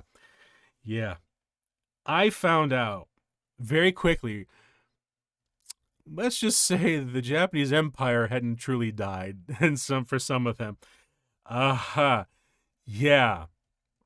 It was eye-opening. It was eye-opening. I was shocked. He wasn't like, let me put it this way. He wasn't like, screaming, raging, and that kind of thing. But I could see when he got out of the car and he looked at me. I was standing there because I was dressed up. I wasn't like in a suit, but I was dressed up. I was trying to make a good impression. And she gestures to me and saying, "That's Dex's son." And this is Dex. Her mother, oh, the poor lady. The poor lady. I looked at her and I could see she was like, if she could have said it out, the look on her face was like, "Oh no." And I'm like, this is not going to go good. And already, red alert is playing in my mind. Shields up, red alert.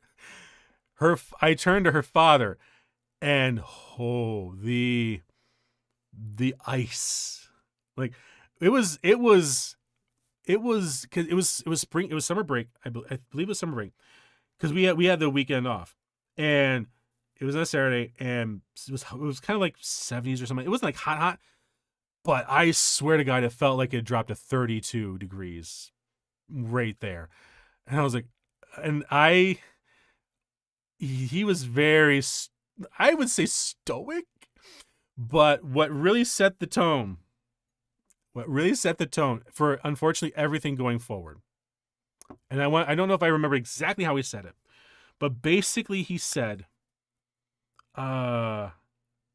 the effect, I'm sure I'm going to butcher it because I don't, it's one of those things where it's like, it's both seared in my head, but it's also, I misremember it maybe because I just don't like it. But he basically said, Nihongo, Nihonjin desu.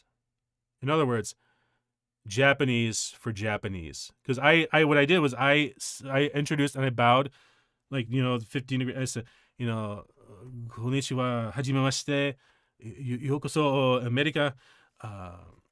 僕の名前は徳安Dexです. And I looked at him, and he didn't move. He just looked at me. It was almost like when I said Japanese, that temperature dropped even more. And he took a half step close to me, and that was when he said, Nihongo Nihonjin desu. And I quickly glanced at Mariko, and she looked like she was almost in tears. And he turned, and he walked towards the restaurant. And I'm just standing there going, and her mother was, she was polite. She appreciate. She's like, thank you, we appreciate it. And she was speaking Japanese, and I responded a little bit.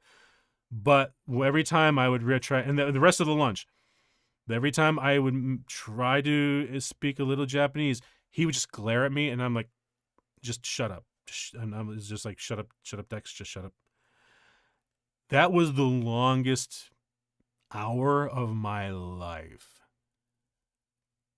And I could see, and I'm sorry, because Mariko and I were sitting on one side, basically. It was like a square table, so we were sitting next to each other. He made sure her mother was sitting next to me, and he was right across from me.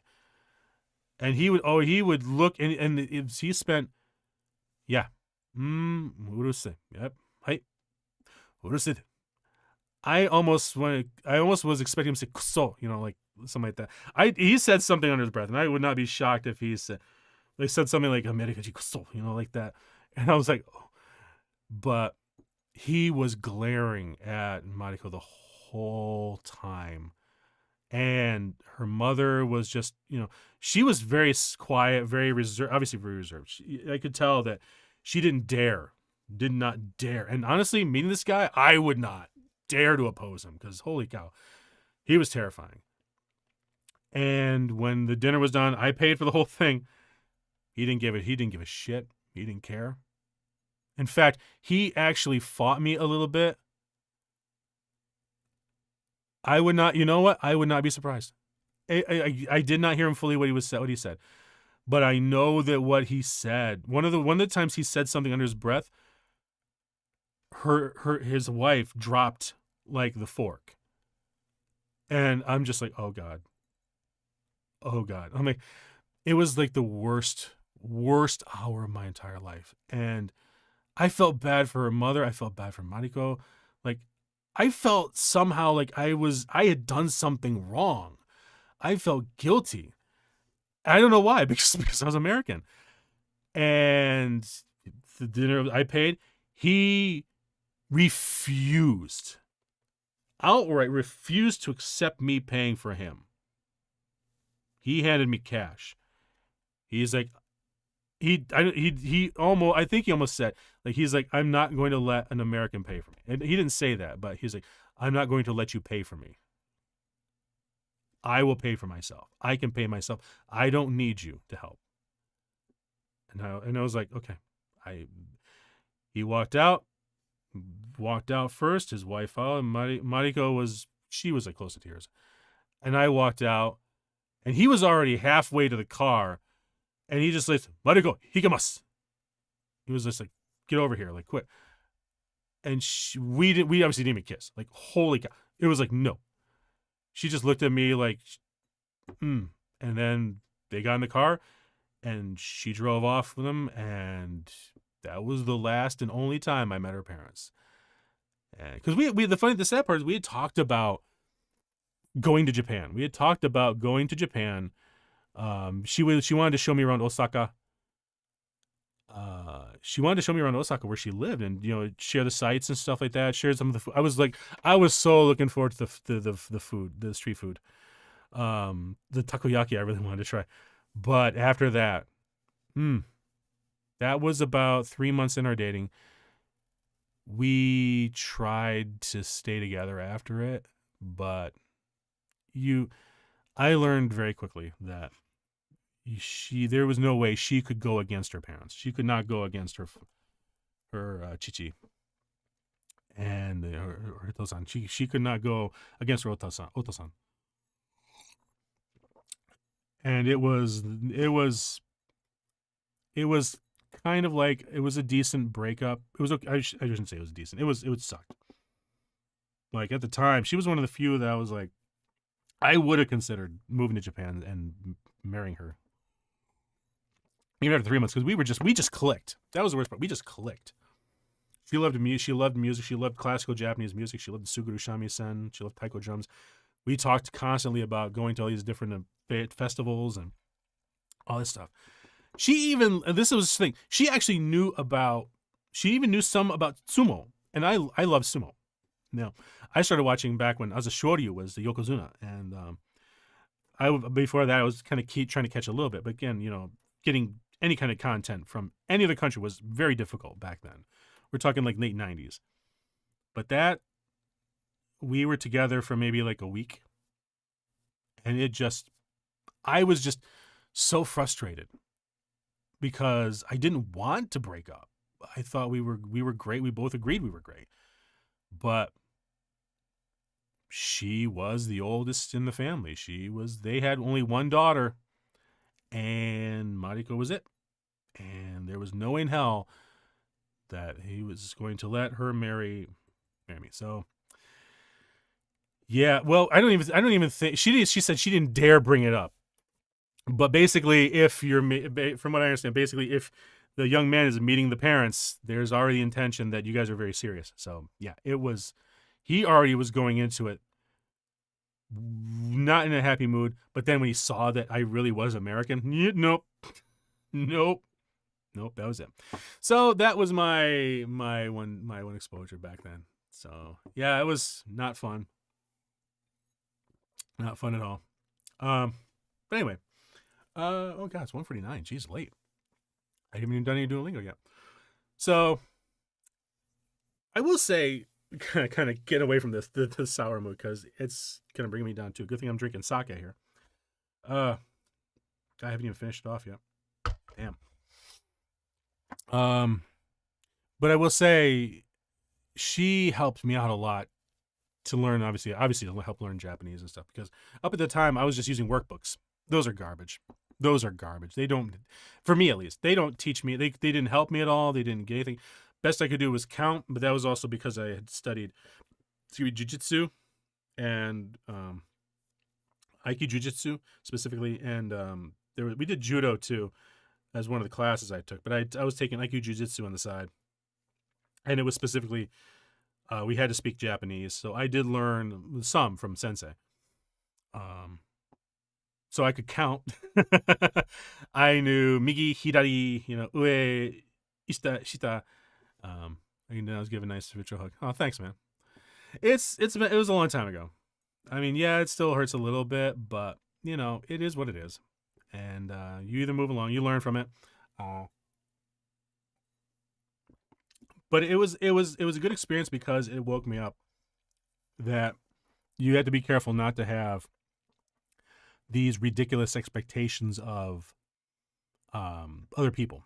You can believe a lot of like what the movies tell you and the stereotypes are, but when in reality human beings are human beings, and you're gonna have some great people, you're gonna have some shitty people, and yeah, I kind of had a good exposure.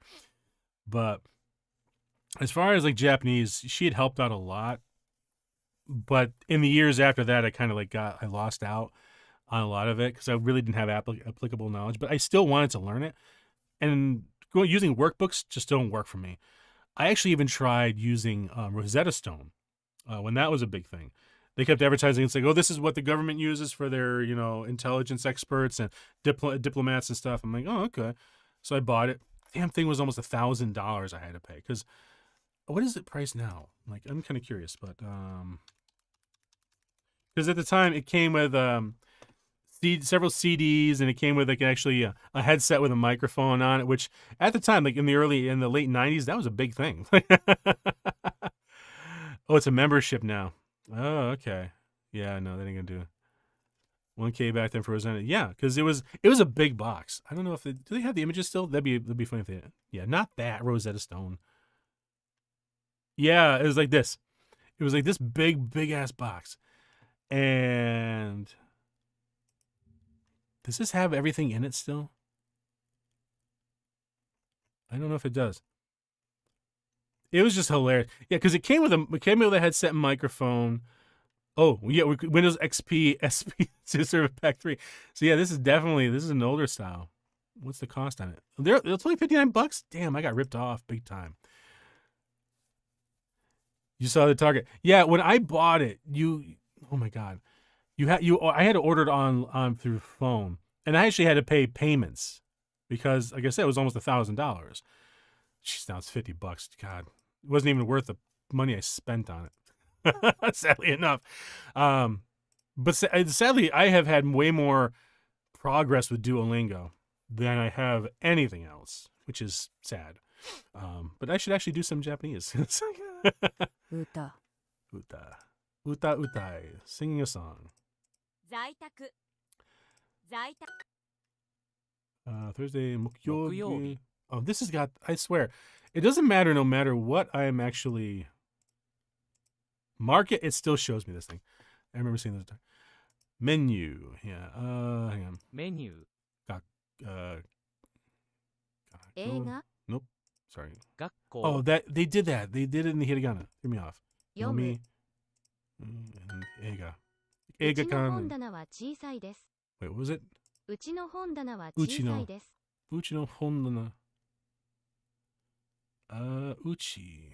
Uchi no うちの本棚は小さいです。本棚は小さいです。うちの本棚. Our bookshelf is too small? Our bookshelf is small. Yep. Okay, that's good. Okay. Kami. Kami. Oh, da, wrong one. Ya.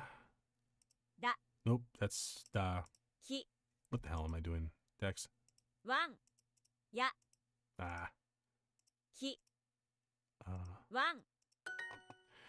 Oh, that was a bad one. 布団は片隅にあります。 I love the fact that in like some of these, it does not penalize you for getting one wrong. Like those multiple choice ones. I'm like, it wasn't perfect. I appreciate you doing it being merciful, but that was not perfect. 布団は片隅にあります。布団は I gotta admit, I got used to sleeping on a futon while I was dating Mariko. Like, yeah. 布団は片隅にあります。片隅にあります。 Interesting. This is actually showing the ri with the break in the top. Because I think on the iPhone, it doesn't show that. If you were to take one of those kanji proficiency tests, how would you think you'd do? Kanji proficiency? I'd suck. The Like like I was saying at the beginning, I was saying at the beginning of the stream, like I want to get to the point where I can take like get up through N5, N4, N3, N2 of the JLPT. I do want to get to that point. I haven't even taken the N5 because even if I was to try to, you have to fly down to, I think it's in Atlanta, Georgia, is where they hold it, and you have to be in person. Like they don't even online, which sucks. But you have to. There's a certain number of kanji you are supposed to know, and N5 is very merciful. Like I think I actually had, I think at one point one of the streams I had my iPad connected, and I was showing one of the handwriting ones that I used to test. Not kanji. Yeah, what I use is kanji. It helps me to actually write the kanji out. JLPT N5. Yeah, this is it right here. I think it's like you have to know 100 of the kanji. Or be able to recognize 100 of the kanji. Let me see. Benkyo. Benkyo is another app I use. I don't use it as much as I do DuoLingo, obviously, because like DuoLingo I'm like on all the time. Browse the kanji. So okay, so JLPT 5 has 80 kanji you have to know. To go to JLPT 4, you need to know the 80 plus the 167 in the JLPT 4 link. Then if you get to JLPT 3, that's another 370 on top of it. JLPT 2, which is where I want to get, 370 on top of all that. Grand total is 2,233 kanji, apparently, according to this app, which is insane. And if you want to get to N1, which is N1 rank is technical, or no, not technical, business level and kind of software level of proficiency is N2. N1 is scientific and medical. So if you were to go live in Japan and you wanted to be like a doctor or something, you'd have to pass the N1. You have to qualify for that. Even if, from what I understand, most Japanese people couldn't actually qualify because even they don't know all the kanji all the time. There's like 900. Is it 900? 400? There's a specific number that you need to know in order to be able to read the newspaper, because the common kanji. I think it's probably like 200 or something. I don't remember. Those are the ones that most people do know. But then you have the really esoteric ones. Like, anyone sounds like advanced Japanese. Yeah, I can believe it. I look at it and I started laughing when I was like, oh, hell no. Hell no. Like, I'm already sweating over the N5, man. Like, what the heck? Because there's actually an app I found that actually does allow you to kind of take a practice test for the N5. Of course, the whole thing is written in Japanese. And I'm just like, I started doing that one before I even started practicing any of the kanji, and I looked at it, and I'm like, I have no idea what the hell this says. So I just started guessing. I got 50%. So I got the mathematical percentage chance. So yay! I do not go on walks. Sanpo shimasen. 後ろに椅子があります。 Ushino. Nope, that's isu. 後ろに椅子があります。 Isu ga arimasu. Isu 椅子があります。 There's a chip behind me. Dang, halfway right. Yeah. Halfway, 50-50, man. Consider if I had no idea what the question was actually asking and I didn't know what the answers were. Now, this is the thing. Because and I said this earlier, like when I'm on Twitter, which is I'm on there like for like 20 minutes a day because I just can't stomach. I hate Twitter. I don't hate it. It's just I don't like. Well, since changes happen, because all of a sudden now there's the For You tab and there's your following tab now. I don't know when that happened, but all of a sudden I didn't even know I was on the For You, and all of a sudden all these people I'd never followed and had no idea were popping up in my feed, and I'm just watching like the people attempting to stir up trouble and stuff. I'm like, what the hell am I looking at? And then when I post somebody a message saying, hey, you want to check out the following tab. I'm like, following tab? There's a following tab? What the hell? And they're like, oh yeah, there it is. So I tapped it, and all of a sudden, boom, everybody will follow. I'm like, thank God, there they are. Because I follow I have Yuko Suzuhana and Benny Nigawa on Twitter. I also follow Okami Mio. I have such a big crush with her. She's so wonderful on Hololive JP. I follow her stuff because and the cool thing is they obviously type in full Japanese, so it's like it gives me a chance to practice and kind of see what they're saying before I hit translate.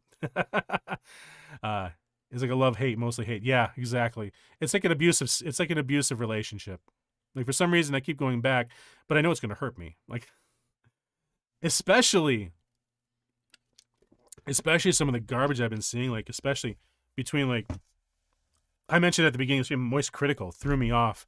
I only started following him, or not really following him, watching his YouTube channel he's got. Because I know he's a Twitch streamer, but he puts stuff on YouTube. And holy cow, this guy's got some kind of a beef with him. ステーキ And 布団 the guy was like waving a gun at the camera, and like you'll see these clips, and he's holding up, the statue, and he's holding the clips, and he's showing, and I'm sitting there going, what the freaking heck is this guy doing? Like, seriously, you're threatening somebody with a gun?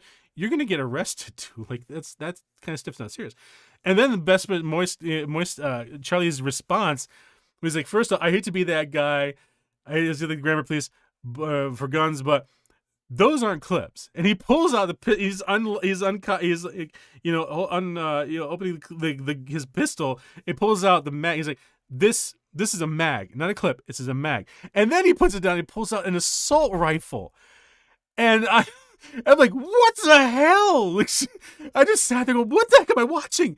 And he's like, pull it. This is a mag. This is and I'm like, oh my god.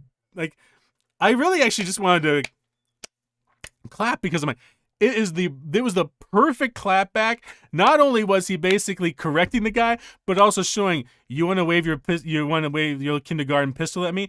You're gonna come over. You got my 5.57s here that'll go right through. I'm like, oh my god, dude! Like, what the hell am I watching here? The best part was watching like some of the other people responding to it, like Coefficient. He popped on Twitter about it, and I was like, oh my god, yeah, that's insane. And Rev says Desu.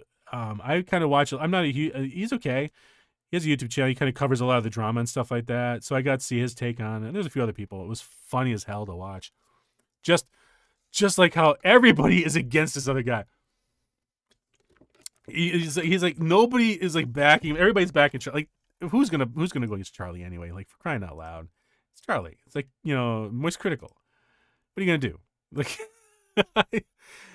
oh man.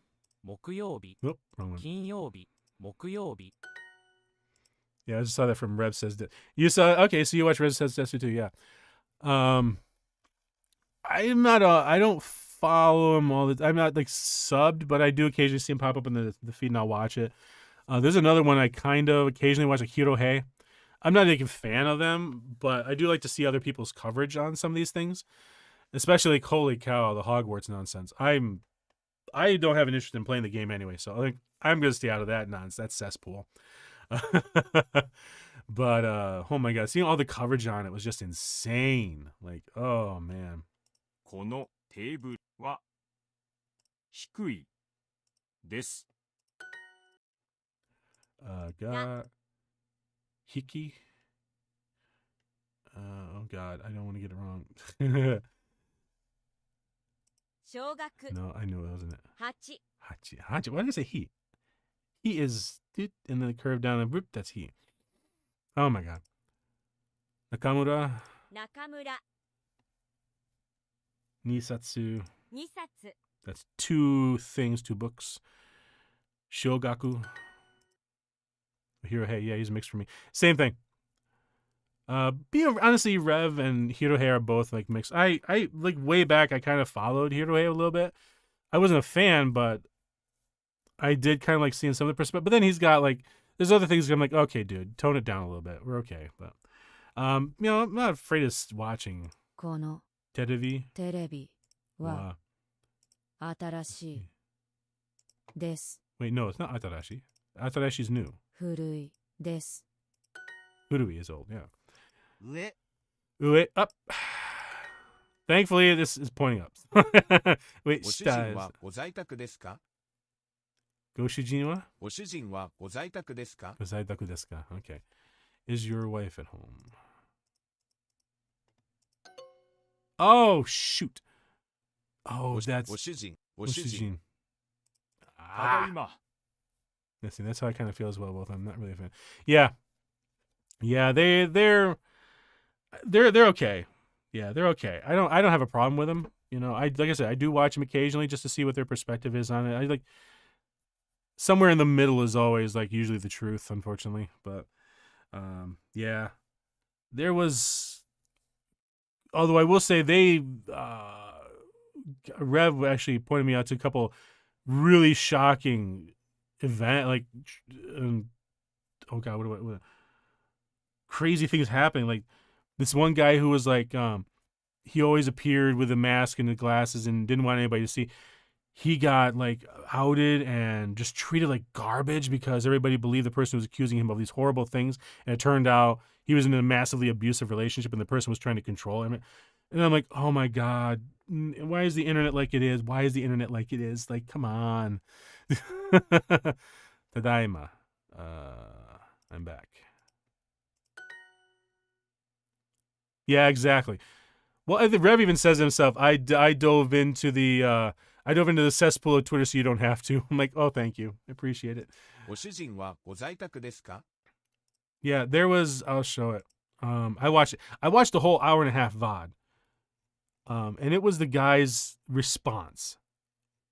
Hang on, somewhere in here. Where is it here? No, that was weird. Oh yeah, Quite. That's the guy's name, Quite. Some people were saying, oh, it's karma because he did this. Here he is, right here, Quite. Hour and a half. This is like the most amazing VOD I've ever seen defending someone, because defending himself. He literally put everything out there. He had receipts for all the conversations he had with this person, the Discord messages. He had receipts for it. Was just insane. Yeah, it was just crazy, and I hated the fact he had to expose himself, and he had to talk about things that I myself kind of I understand a little bit too, because I think he's possibly maybe also autistic as well a little bit. Just the mannerisms kind of really remind me of a lot, like what I've had to deal with. But I felt bad for him because I'm like, oh, dude, the fact you have to share this stuff, I'm sorry, man. Like, it was just, I didn't even know anything about it, but it was horrible. But he owned this other person. And I was just like, I finished watching, I'm just like, that is how you respond. That is how you respond. He admitted when he made mistakes. He owned up to it. He just accepted it. I like the fact he scripted it out. He even said at the beginning, this is scripted. So you see it, because I wanted to organize it. He was like, straightforward. Boom. Chronological timeline. Everything. He even had Steve exported Twitter conversation. Everything. I'm like, dude. Holy cow, man. That's insane. I'm like, I am so glad he did that, because that was just so horrible to hear that what happened to him. And then he's like, off. He might be off of the internet, and I'm like, off of YouTube, and I'm like, I don't blame you, dude. When the mob comes after you, when the Twitter mob comes after you, it's hard to want to stay. But go shujin wa doko de. ご主人はご在宅ですか? Is your husband at home? It was insane. Yeah, he went hard. He did. And he really wasn't like... I appreciate the fact he wasn't overly emotional, too. He was trying to keep it straight. He was trying to keep it low-key enough, because he wanted to make sure that people understood the way things were. He was trying to be very analytical, and I appreciated that. I was just shocked by some of the things that happened. Like, they supposedly had a mediator, but you could tell from the way he was describing it. And honestly, I trust him more than anybody else involved in this. But this person clearly was not impartial. And the fact that he was doing it during a hurricane, like that to me would be like, look, I can't do it right now. I'm in the middle of a hurricane. We need to reschedule. And yet he still tried to do it. And like, I don't blame him. He admitted he's like snapped and got angry. And I'm like, dude, I'd be like that. Like, most people hate the fact that I'm very measured, very controlled. I've had people actually try to provoke me to get an emotional response because they don't like the fact I don't blow up, which is frustrating, because I'm like, I'm very happy with the fact that I am not like blow off the top fast, respond. But some people just want to see you like explode, and I hate that. So I understood completely why he did it and why he felt that way. I'm like, dude, you were 100%, man. But it was just amazing to watch. And watching Moist Critical talk about it, he was like, chef's kiss. Like, this is how you do it. And the fact the mob went after Quite there because of the fact that he was taking his time and he was preparing a response. And everybody was like, yep, he's clearly guilty. He's not responding immediately. I'm like, no, he's doing it right. He did it right. He had everything.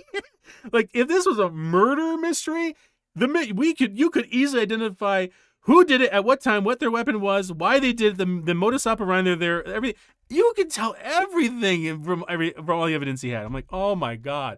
I wish I had that level of information when I've had problems with people. Like, that's just insane. I was so impressed. 下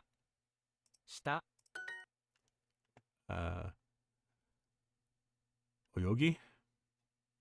Oh, God. 水着 No, it's not. 氷着 It's this one. 泳ぎ Yeah, it was that one. Those four, I should have known.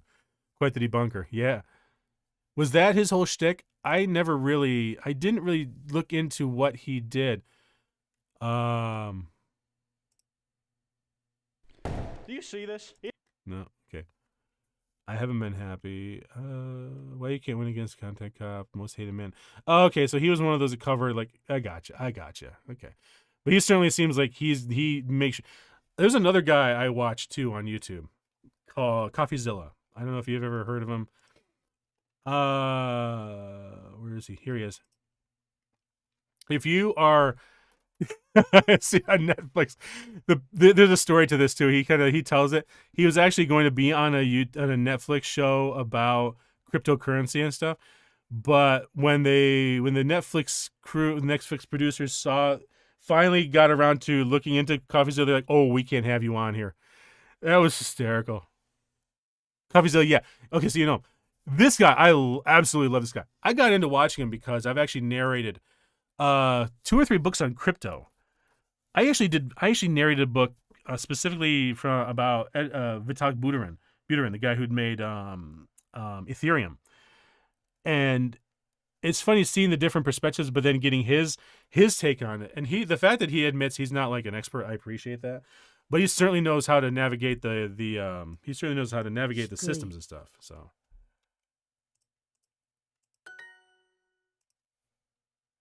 Oh wow, really? Yeah. Without doxing myself, I can't really say. Yeah, I've actually narrated. There's a lot of nonfiction titles I've narrated. I did one about artificial intelligence, which was actually written by a really great guy who was actually from one of the institutes about artificial intelligence. So it was really good perspective. Of course, this is all before AI arts and all that nonsense started really blowing up. I've done books on divorce. I've narrated stuff on, obviously a couple on crypto. I did one on herbal supplements and stuff like that. And it's just like there's a whole slew of them that are out there that, and, in addition to like in addition to fiction stuff I usually do, but ongaku. I want to say it's 温度音楽 yeah. I was pointing out 4 before. おばあさんはおいくつですか？おばさんはおばあさん Oh wait. Oh wait, no. It's Oba-san. おばあさんはおばあさんは Oh, いくつですか？ there we go. How old is your grandmother? Sumi. 墨 Mu. む That's the katakana. Roku. 6 Niku, which is steak 肉 or meat. Tonari. This is actually daidokoro, which is the kitchen, so that sound. This is tonari and daidokoro. Music is utai, I believe it is. 週末 No, that's not it. 音楽 Ongaku. Nope, that's not music. Oh no, I'm thinking sing and song. Uta utai, I believe is uta utai. Weekend is Shumatsu. Shumatsu. Nato. Oh my god, Nato. と Uh, I want some of that Niku. Yeah. I do not want natto. Natto. Yeah. She tried to she was really trying to get me exposed to some of the Japanese food, which I loved. I was appreciative anytime I can get a really Mariko was really trying to show me she could cook, which was hilarious. But she's like I don't know if you're going to like this or not. It's a natto. I'm like, oh, what is it? She's like, it's fermented soybeans. I'm like, really? Okay. She's like, we a lot of times we really eat it when we're sick and stuff like that. It's like, I'm like, okay. I took one bite and I ended up throwing up. And I'm like, I'm sorry. It's not like it's not offense. I don't take offense, please. Seneca. 背中 Kara. But yeah, natto. I cannot eat natto. Oh my god. Nata. Oh god. Oh my goodness, which one is this? Nata. 型 Kata. So kata sumi. Right, okay. Ashita. 明日 Pa? Pa. No. の This is P. Let's see. Hidari. Migi. Hidari. 右 Not even close, Dex. Migi. Migi hidari. I had my hands wrong. There. Soko. そこ Teburu. テーブル Emoji. 絵文字 Worst movie. Nomu. Oh, what is it? What is it? Drink. Nomuku. Oh, Ji-san. おじいさんは Wa. Oh, おいくつですか？ いってらっしゃいお父さん Itterashai, Oto-san. 両親 No, not even close. Itterashai. Worst movie in this. Is it Rashai? So where's Itterashai? らっしゃい Oh, okay. I hate it when they do. This is the one thing I don't really like about DuoLingo is they change the way they break it up. So it's which is good because it actually forces me to. What did I miss? Ite. Oh, I missed the otosan. I missed the entire second part of the sentence. Oh, I take care, Dad. Oh well. Oh, how old is your child? Oh God. ご在宅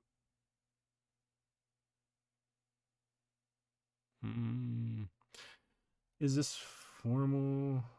を在宅 I'm pretty sure it's ご在宅はいくつですか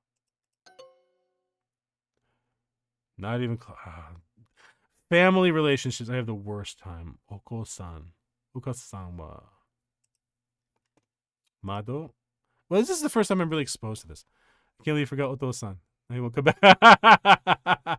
maybe it's Mariko's Oto-san. Maybe he's like probably not want to think about it. 猫 Hidari. 左 Karai. 辛い Yeah. じゃあ Crap. What is it? This is Oji-san, isn't it? おじいさん Yeah, okay. They did it in Hiragana. Is it Tadaima? 孫娘 No. 奥さん行ってきます Itakimasu. Oh yeah, itakimasu. That's right. Itakimasu. いってらっしゃいお父さん Oh, this is just rubbing it in. I was like, oh, you got this wrong last time, Dex. So I'm going to actually have you Itterashai. らっしゃい And don't forget the お父さん Oto-san. Oh, here no, we're not going to rub it in. Okay. お子さん Wa. お Wait. Oko-san wa ikutsu. Oko-san wa it's not oikutsu, it's ikutsu. いくつですか Okay, good. Oh, it would have actually accepted it. Okay. Yay! 1 XP from a day ago. Whee! All right. Ooh, 10th place. Nice in Obsidian League. All right. Oh, goodness gracious. Man. Oh, yeah. Oto-san, DuoLingo say rubbing you hard in the face. Yes, it does. I mean, don't get me wrong. I do like the fact that it changes it up a little bit because it forces you to think. I will say, though, I kind of wish there was a way it would tell you Oh, in this lesson, we're gonna actually spell it out in hiragana. This one we're gonna do a katakana, just so you know. Like, never does. It's like, so there are times I'm like, well, I don't see it. Where the hell is the kanji? Oh, and going back to when you asked me about kanji, the thing is, it's frustrating. I recognize a lot of kanji. I just have no idea which it is. That's the worst part. So it's like I count it as a win that, yeah, okay, I recognize this. I know this. I don't know what it is. So it's kind of like, is it a win though, Dex? I don't know. Furui. Oh, this is 低い oh, 寒い that's cold. 眠い古い Oh, it's geez, old, you idiot. Furui is old. Why did I not just translate that one? 下 Shita. That's under おじの娘は私のいとこです Oji no. Oh, hello. Where are you? Oji no. Oji. Oh. おじ Ah, there it is. That's the thing. Same. It's either the onyomi or konyomi. Dude, don't even get me started on that. The Japanese and Chinese pronunciations. Oh my god. Wait, what was it? おじ Oji? の娘は私のいとこです No. Musume wa. Musume. 娘 Here's the thing. Another thing too is the web app is way different than the iOS app, because on iOS I can actually click on this and drag it, but here if I click on this, it just removes What? it. I can't, this is why I haven't any furigana can help me. Oh, my glass is empty. I gotta drive home after this. I don't think I should dare. I'll save it. I'm like about what's left? About a third of the bottle left. That's not bad. I can deal with that. Okay, what was it? Oji おじ no の娘は娘は私のいとこです私のおじの娘は私のいとこです itoko. Oh, it's itoko desu. いとです My uncle's daughter is my cousin. By the way, ever heard of nanori? Nanori. I want to say it sounds familiar, but I'm also remembering what there's a HoloLive VTuber, and I'm blanking. She's like supposedly 1 year old or something like that. She kept doing this nanora takita nanora. Like, so I know that's not what you're talking about. Nanori. I'm not 100% certain. So I'm gonna say Wow. no, because I've got this other one in my head now. One. 今日はたくさん泳ぎました。今日はたくさん。今日たくさん。 No. たくさん泳ぎました. Yesterday I walked a lot. No. Oyogi. That's ran? I ran a lot. Kyo is today, not yesterday. But it's the oh, so it is still so okay, yeah. Oh, yogi. Damn it, idiots. Ah, okay. Koto.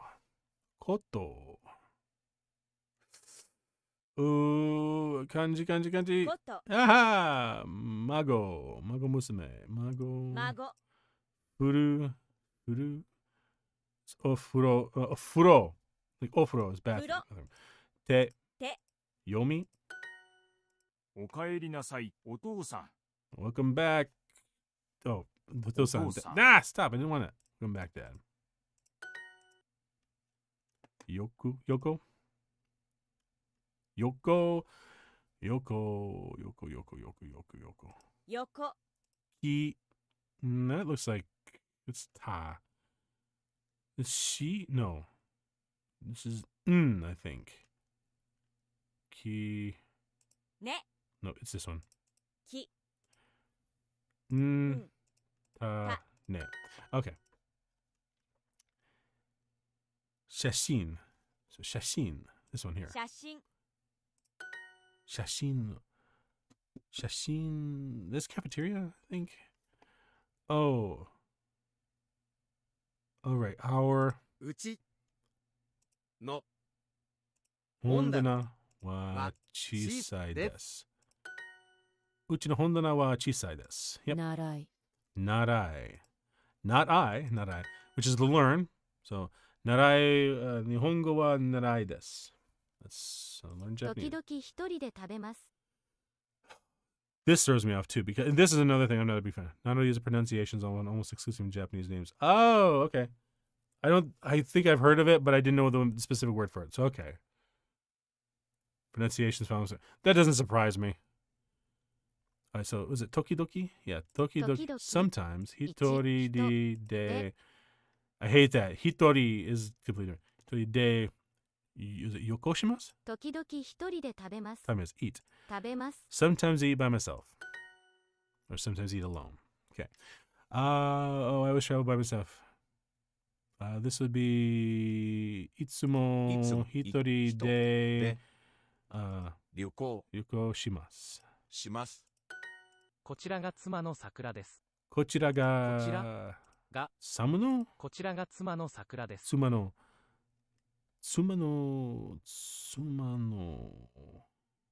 ご主人、 Nope, not even close. Tsuma. 妻の No. こちらが妻の桜です。 Sakura desu. 桜です。 Kochira ga samuno sakura desu. Kochira, this is my wife Sakura, I think. This is my wife Sakura. Yeah. Kochira ga... No, I'm not going to do it.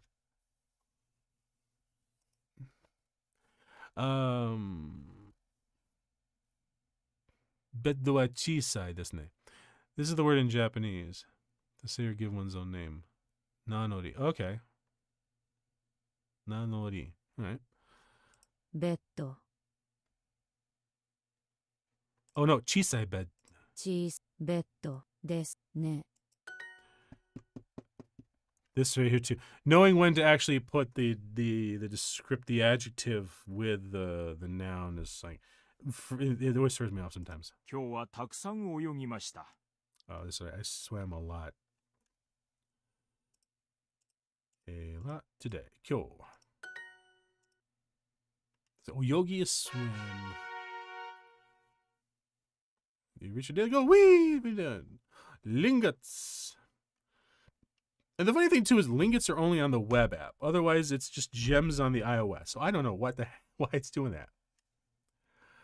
Oh man, I gotta pay attention because I'm like, oh man, I keep forgetting when I'm looking over this way. I'm not the camera doesn't pick me up very well. Oh well, all right, not too bad. Oh, it's 2:30. Oh, I probably should actually wrap it up. Oh, had a lot of good conversation today though. Man, talked a lot. I never know going into these sake time if the sake is gonna loosen the tongue up enough. Certainly did tonight.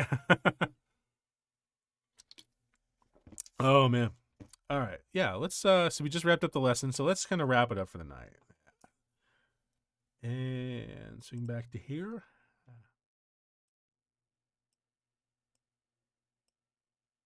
Is this playing now?